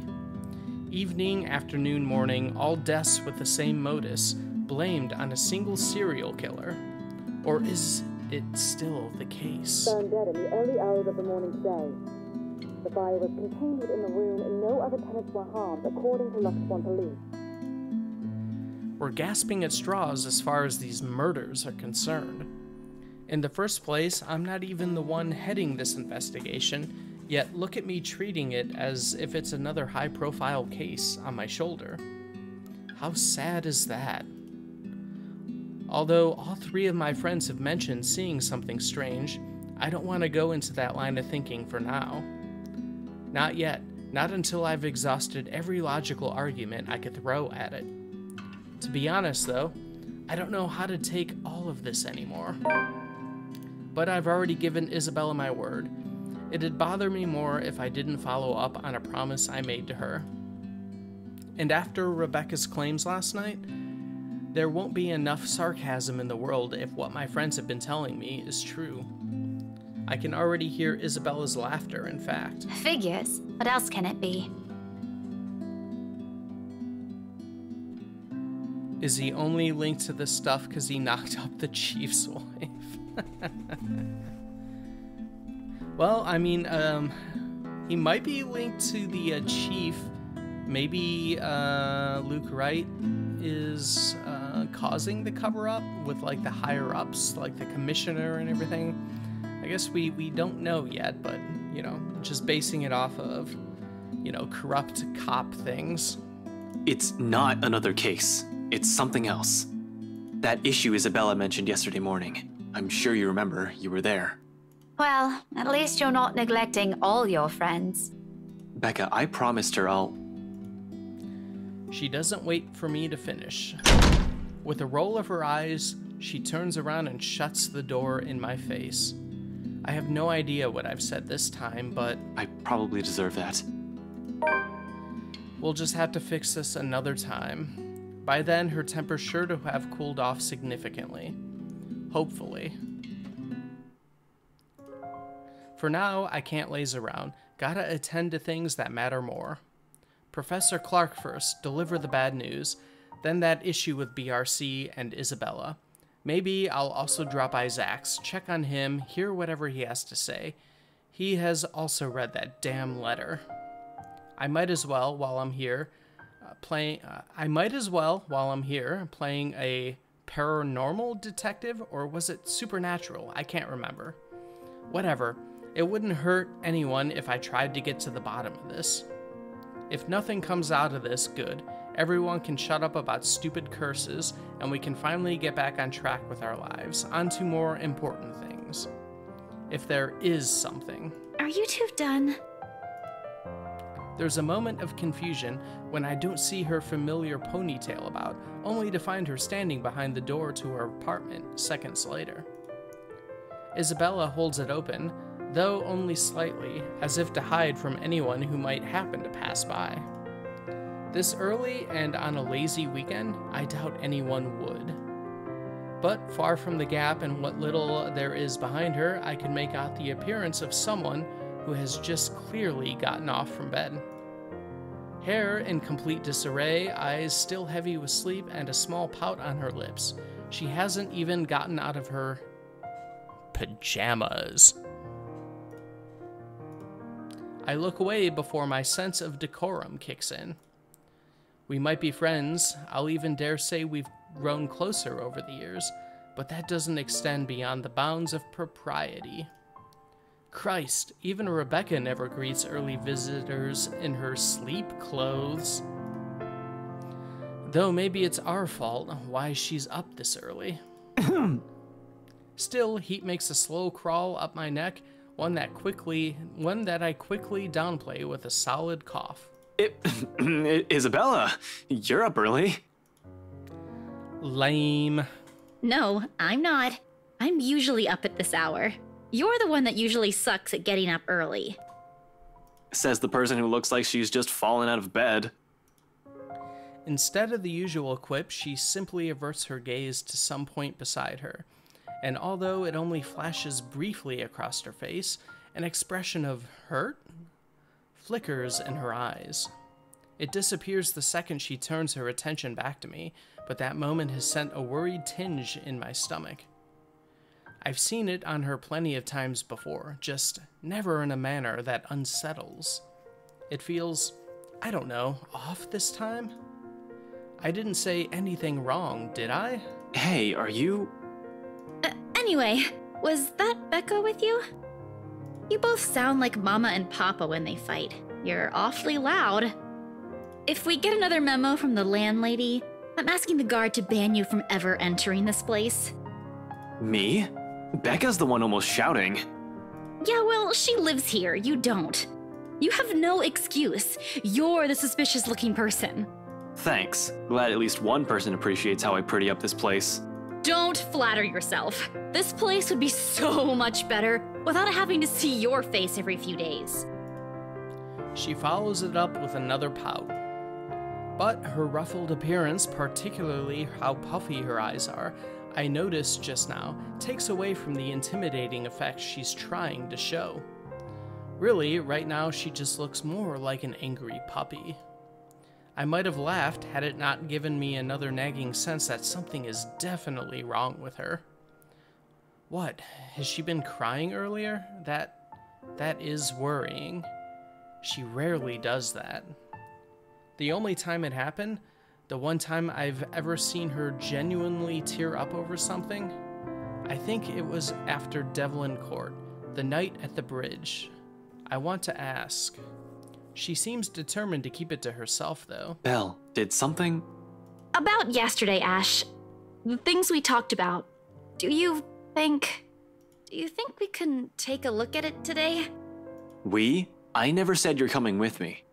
Don't worry, I didn't forget about it. You'll be the first to know if I find anything. No, I want to go with you. I'll be ready in a few. This won't take long. Isabella, you really don't have to. I can handle it on my own. You'll just... I won't get in the way, I promise. Besides, maybe I can help.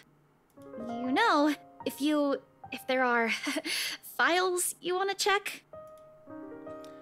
I don't like what she's implying. It's true LPD's having a hard time with this, but taking Isabella with me, it's out of the question. Under normal circumstances. You're the one who's going to get in trouble if you do that. You said it yourself. You need information, and I can help you get that. And it's not like it matters anymore. I just don't want to stand around doing nothing today. There it is again. The slight shift in her eyes, the mild crease forming between her eyebrows, and the mild slump in her shoulders while she crosses her arms tightly around herself, like she's shielding herself from whatever painful thing there is out there. I have plenty of reasons why I shouldn't let her tag along. First and foremost, she's a civilian. Second, I have no concrete plan of action yet. I'm going into this blind. No matter how I look at it, it's simply better for her to just wait so she won't be dragged into what might be another one of my failures. Her assumptions might be a dead end for all we know. But seeing that expression on her, hearing her speak those words out loud, in a desperate, almost pleading tone, I can't bring myself to say no. So I give in, because right there I see myself in her. The person who doesn't want to stay idle, who doesn't want to think of the problems haunting him. All right, 5 minutes. What? You're timing me? Well, I can't wait forever. I'm a very busy guy. That's right, tick-tock, tick-tock. 4 minutes and 45 seconds, Isabella. I hate you so much. I'm taking back what I said last week. You haven't changed at all.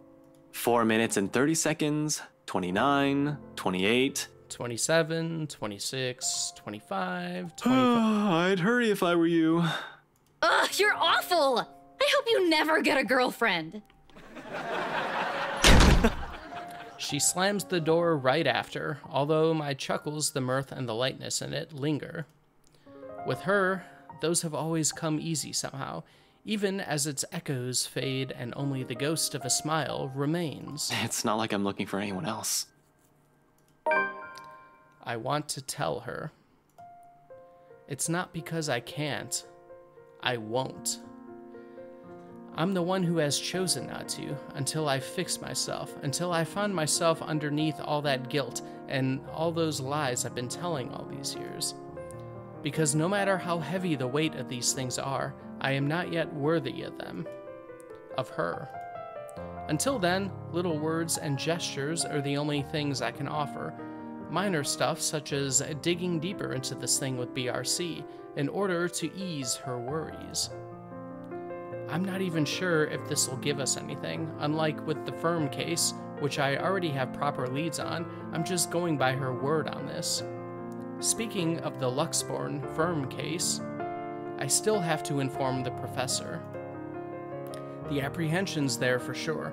I've made a lot of promises to the man, and I would have preferred to tell him in person, not over the phone. But it's better for him to hear it from me rather than from a stranger. The railings offer a steady support while I wait for him to answer. I'd like to think I can do this without losing my nerve. My grip on the bar surely tightens, though, once the call connects. Ashton. Not running today, Professor? He's usually at the park on late Saturday mornings, as long as it isn't raining cats and dogs. Keeps him young and healthy, he says, and he's certainly fit for a man of his age with a sedentary job. Oh, no, not today. He's definitely at the usual place, however. Cheers and laughter, likely from children and family, filter through the receiver. I tend to avoid the park precisely because of this. No use reminding myself of the could-haves when it's already over. Mom's doing well with her career. Dad's also fine the last time I visited. Although neither remarried, they're both content with their lives, as it is. I'm probably the only one still caught up with it, hence my aversion. But all in all, it's still a pleasant sight to see if you're the kind who takes joy in such sights like Professor Clark does. Just thought I'd enjoy the nice weather before it takes a turn for the norm again. And to what do I owe the pleasure? The guy certainly seems happy right now in any case. I almost don't want to break the news to him. But it's better to get this off quick as long as he doesn't shoot the messenger. He's not the type, however. Long-held resentment can change a person, even someone as mild-mannered as the professor. I was hoping to talk to you about the case. I suppose I'm just the downer today. As soon as I say those words, he pauses, and the lightness in his voice is gone in an instant. Every time we've talked about this in the past, he does that. He's probably trying to gauge the situation based on the tone of my voice. Perhaps it's a good thing I'm delivering this news through the phone. Who knows what he'll see in my face and my mannerisms. The art of keen observation, I learned it from the man. He probably already has an idea what this might be about from my manner of speaking alone. You aren't in trouble, are you? For a second, I hesitate, looking at the dirt beneath my shoes. But I manage eventually. After a long, ragged draw of breath, I pick up where I've left off, though still fumbling with my words. Well, I'm in a bit of trouble, if you can call it that. Ashton. He only assumes that tone when there's a reprimand at its heels. But I'm not in danger or anything. You've said that same excuse a million times before, Detective Inspector. That exhausted rasp in your voice tells a different story. It's nothing like what you're thinking. Don't worry. I was taken off the Luxborn firm case. I expect anger, frustration, maybe even disappointment. But all he gives me is a small sigh of relief. Is that so? Well, at least you aren't in danger. Liz wouldn't be too happy if she heard you right now. Liz. Aunt Liz, she insisted I call her, his late wife. A sweet-tempered woman by so many standards. They were never blessed with kids and contented herself with simply managing their bakery. But she's the closest I had to a mom in the few years I had known her, the professor too. In the absence of my own parents in my life, the two filled the ache their divorce left in me. Believe me, you'd get an earful. You don't want to show up on her doorstep looking like you haven't slept a wink either. How many years has it been since? 9? 10? I can still remember it vividly. Two men primly dressed, briefcases in hand, and a stern look on each of their faces. They were already frequent visitors to the bakery for a few months, something about the lot being prime property in downtown Luxborn. I think they were hoping to settle a deal with them, but neither of the couple gave in to their demands. Why should they? That quaint little shop was a dream for them. Aunt Liz sent me home early that night after a fruitless wait for the professor. The next morning, news of the bakery, razed to the ground, had spread across the whole city. One casualty. A few weeks later, the property was sold to Wright Enterprise. A fucking hotel now stands in its place. I'd say probably family friend kind of thing. Like like the Aunt Liz thing sounds more like, oh, just call me, you know, hey, just call me Auntie Liz or whatever. So yeah, probably a family friend kind of thing, or maybe just, you know, someone he knew in the neighborhood. You know, one of those, I'm assuming. Of course, an investigation was launched after the incident. The name Luke Wright was briefly at the center of it, but with lack of any evidence, the case ultimately went cold. The professor hides it well, however. I can tell that he hates the man to this day. He might even blame Luke Wright for every tragedy that happens in the city. He has never blamed me, though, when I'm as equally responsible. I knew something's off the moment those men stepped inside the shop. I could have saved her that night. I could have prevented anything from happening to her, called for help or whatever. I didn't. So it continues to eat at me until today, the guilt. The Luxborn firm case would have been our chance at reopening that old case if we could prove Luke right of his crimes. Instead, we're back to square one. Yet, all he has for me are words of comfort. To think he can still be this concerned about me after my carelessness, after I've broken another promise a second time. People never cease to amaze me. You might think that you have failed as an officer. Or maybe you think that you have failed me. And you know more than anyone. I would love to see that man taken down. If anyone deserves to be tried in high court, it's him. But I'm glad nothing's happened to you while you were working on this. That's what's most important. I'd hate to get news like that again. Suddenly, he stops. I imagine a thoughtful look flashing in his eyes as he thumbs the wedding band on his ring finger before he continues. Another habit. He has never removed it since that day, and has never thought once to remarry, even when he managed to continue his life and return to some semblance of normalcy. It's his way of honoring her, I suppose, when he couldn't bring to justice the man responsible for his loss. Some people are just hard to forget. It's not like another death. Yours or even his will bring back my wife.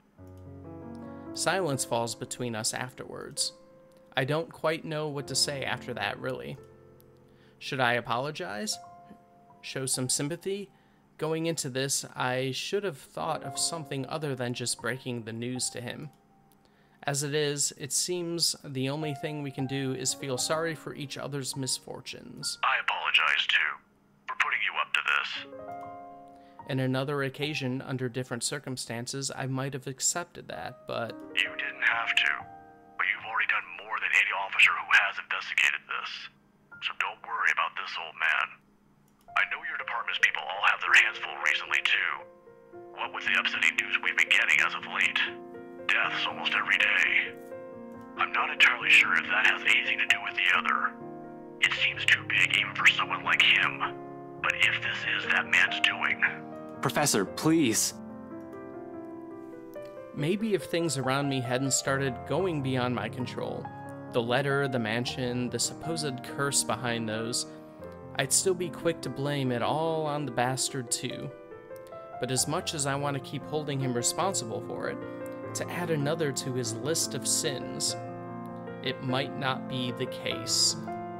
Agreeing will only cut a deeper wound on the professor. I don't want him to keep clinging to this resentment for much longer. He already has gone through so many years of it. This kind of anger, it's the sort that blinds people. Despite his reassurances, the bitterness still seeps into every syllable he utters. It's one thing for me to act like this. It's painful to watch someone I've considered a second father to go down this path. Please don't apologize. It's really all right. I can try to get it back on Monday when I meet with the chief. No promises, but if not, I'll make sure to keep an ear out for any news. Chief said he's passing it on to a senior officer. I should be able to catch a few tidbits every once in a while. But I swear I won't just give up on this. I'll do everything in my power to get Aunt Liz's case reopened for you. Promises. Again, a bad habit at this point. I wish I could do more for him. All this time I've prided myself over being the one to always know. Because suddenly, aside from Wright and the murders plaguing the city, I have ghosts and curses to worry about, things that are completely out of my depth. Professor Clark's right in some way. Things would be so much easier if we just blamed Luke Wright for all this. At least finding evidence would be a breeze, and I'd be all too happy to put him in a place he belongs. Although, if he was, in any way, also complicit to what's happening, legalities have my hands tied. But maybe that's my fault. I might have missed the ticket to closing the case once and for all last night. If only I had done a better job during the party. But then, the commotion. There was Hannah Wright and Rebecca distracting me from my purpose too. I'd include that gate crasher as well, even though it's only for a moment. Yeah, the gate crasher. So many things have gone wrong last night that... This isn't a prank! I saw something! See? This is why I didn't want to tell you guys! It's not a joke! Will you guys listen to me first? I saw something in the house earlier. It stood right in front of me. If I hadn't gotten away, that thing might have... Last night, at the party... But it's real! What do you think I saw? It happened after, when I was trying to get away. I almost got stuck in the same room with that thing. We're all in danger. I thought you were my friends. Why don't you believe me? That woman. Why don't we all calm down first? I'm sure Isabella has her reasons too. No need to be hard on her. Shit. If that was what Isabella had been warning us about, if it was the same thing Rebecca talked about last night, how many of these instances have I dismissed since reading the letter? How many have I ignored and passed off as some effective fatigue or lack of sleep? Even last night, a hallucinogen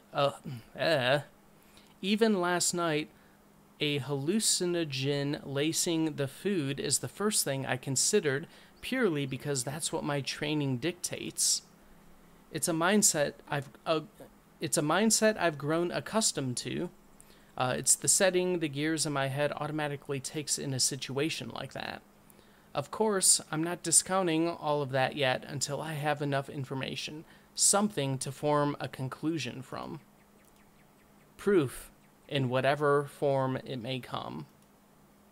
But thinking straight is impossible when all of a sudden all your beliefs are being upturned in the most violent way possible at that. Jesus, I need a sounding board. I need to talk to someone, and Zach's the best person for that. I have to go, Professor. Oh, no problem. But what are you... I don't have time to stop and listen to what the professor has to say as I cut the call short. And in the same second, Isabella emerges from her apartment fully dressed and ready for the day. All right, I'm going to save the game here, and that'll be it for tonight. I suppose tomorrow we'll continue on with the letter, and perhaps see if we can actually finish it. We're definitely building up to something. We've been thrown off the case. I think Ash here has finally had a breakthrough. Maybe he's realizing that this lady he's been seeing is something more than just some random lady. He might not be ready to say ghost quite yet, but he is seeming more open to something going on. You know, if he doesn't want to admit to a curse or ghosts or anything as of yet. But he is a lot more open than he seemed earlier on, and a much more understandable kind of person playing through so far from his perspective. He definitely has his own metaphorical ghosts that he's been dealing with, aside from the confidentiality of the case that he's been working on. Hopefully we can do more scary voice tomorrow too. Yeah, hopefully there'll be more scary ghost voice things as we build up to the end, because I'm sure there's going to be some more confrontational things happening. I'm sure the ghost isn't going to be like, well, all right, see ya.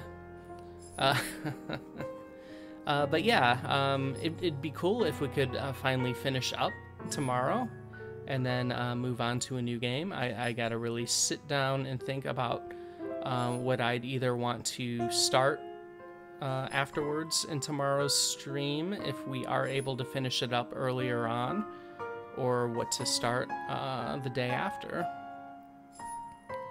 So it wasn't just a poor person, just a poor, poor ghost. Poor, poor ghost lady. But yeah, that is it for tonight. I will hopefully remember and have time to mess around with this sound thing that I have, and hopefully make the sound better, a bit more improved. I'm gonna have to listen to a bit of this after the stream to see exactly what it sounds like and kind of go from there. That would be pretty neat if we finish tomorrow. Definitely. This has definitely been a longer one. I'm ready to see the end and to move on to something different. Except that I have to figure out what's next. Yep. Oh my god, I have so many now getting the fiber internet, so many options, and I don't know what I want to do, but I'll figure it out. I'll spend that's what I'll do all day at work. I won't work. I'll just think of what to start next. Do the bare minimum work, time theft. Anyways, anybody who's tuned in, you included Nicola, thanks for dropping by. And anybody who might be watching this after the fact on Twitch, which seems to be a few people, as opposed to when I upload these to YouTube and nobody watches. But I still upload anyways. Too many options now, exactly. But yes, with that, I'll bid everybody a good night, afternoon or day, depending on what time it is for everybody else. For me, it is a good night. I need to get some sleep for sure. You have a good night too, Nicola. Thanks for dropping in as usual. Always appreciate it. And yeah, until next time, I'll see everybody later.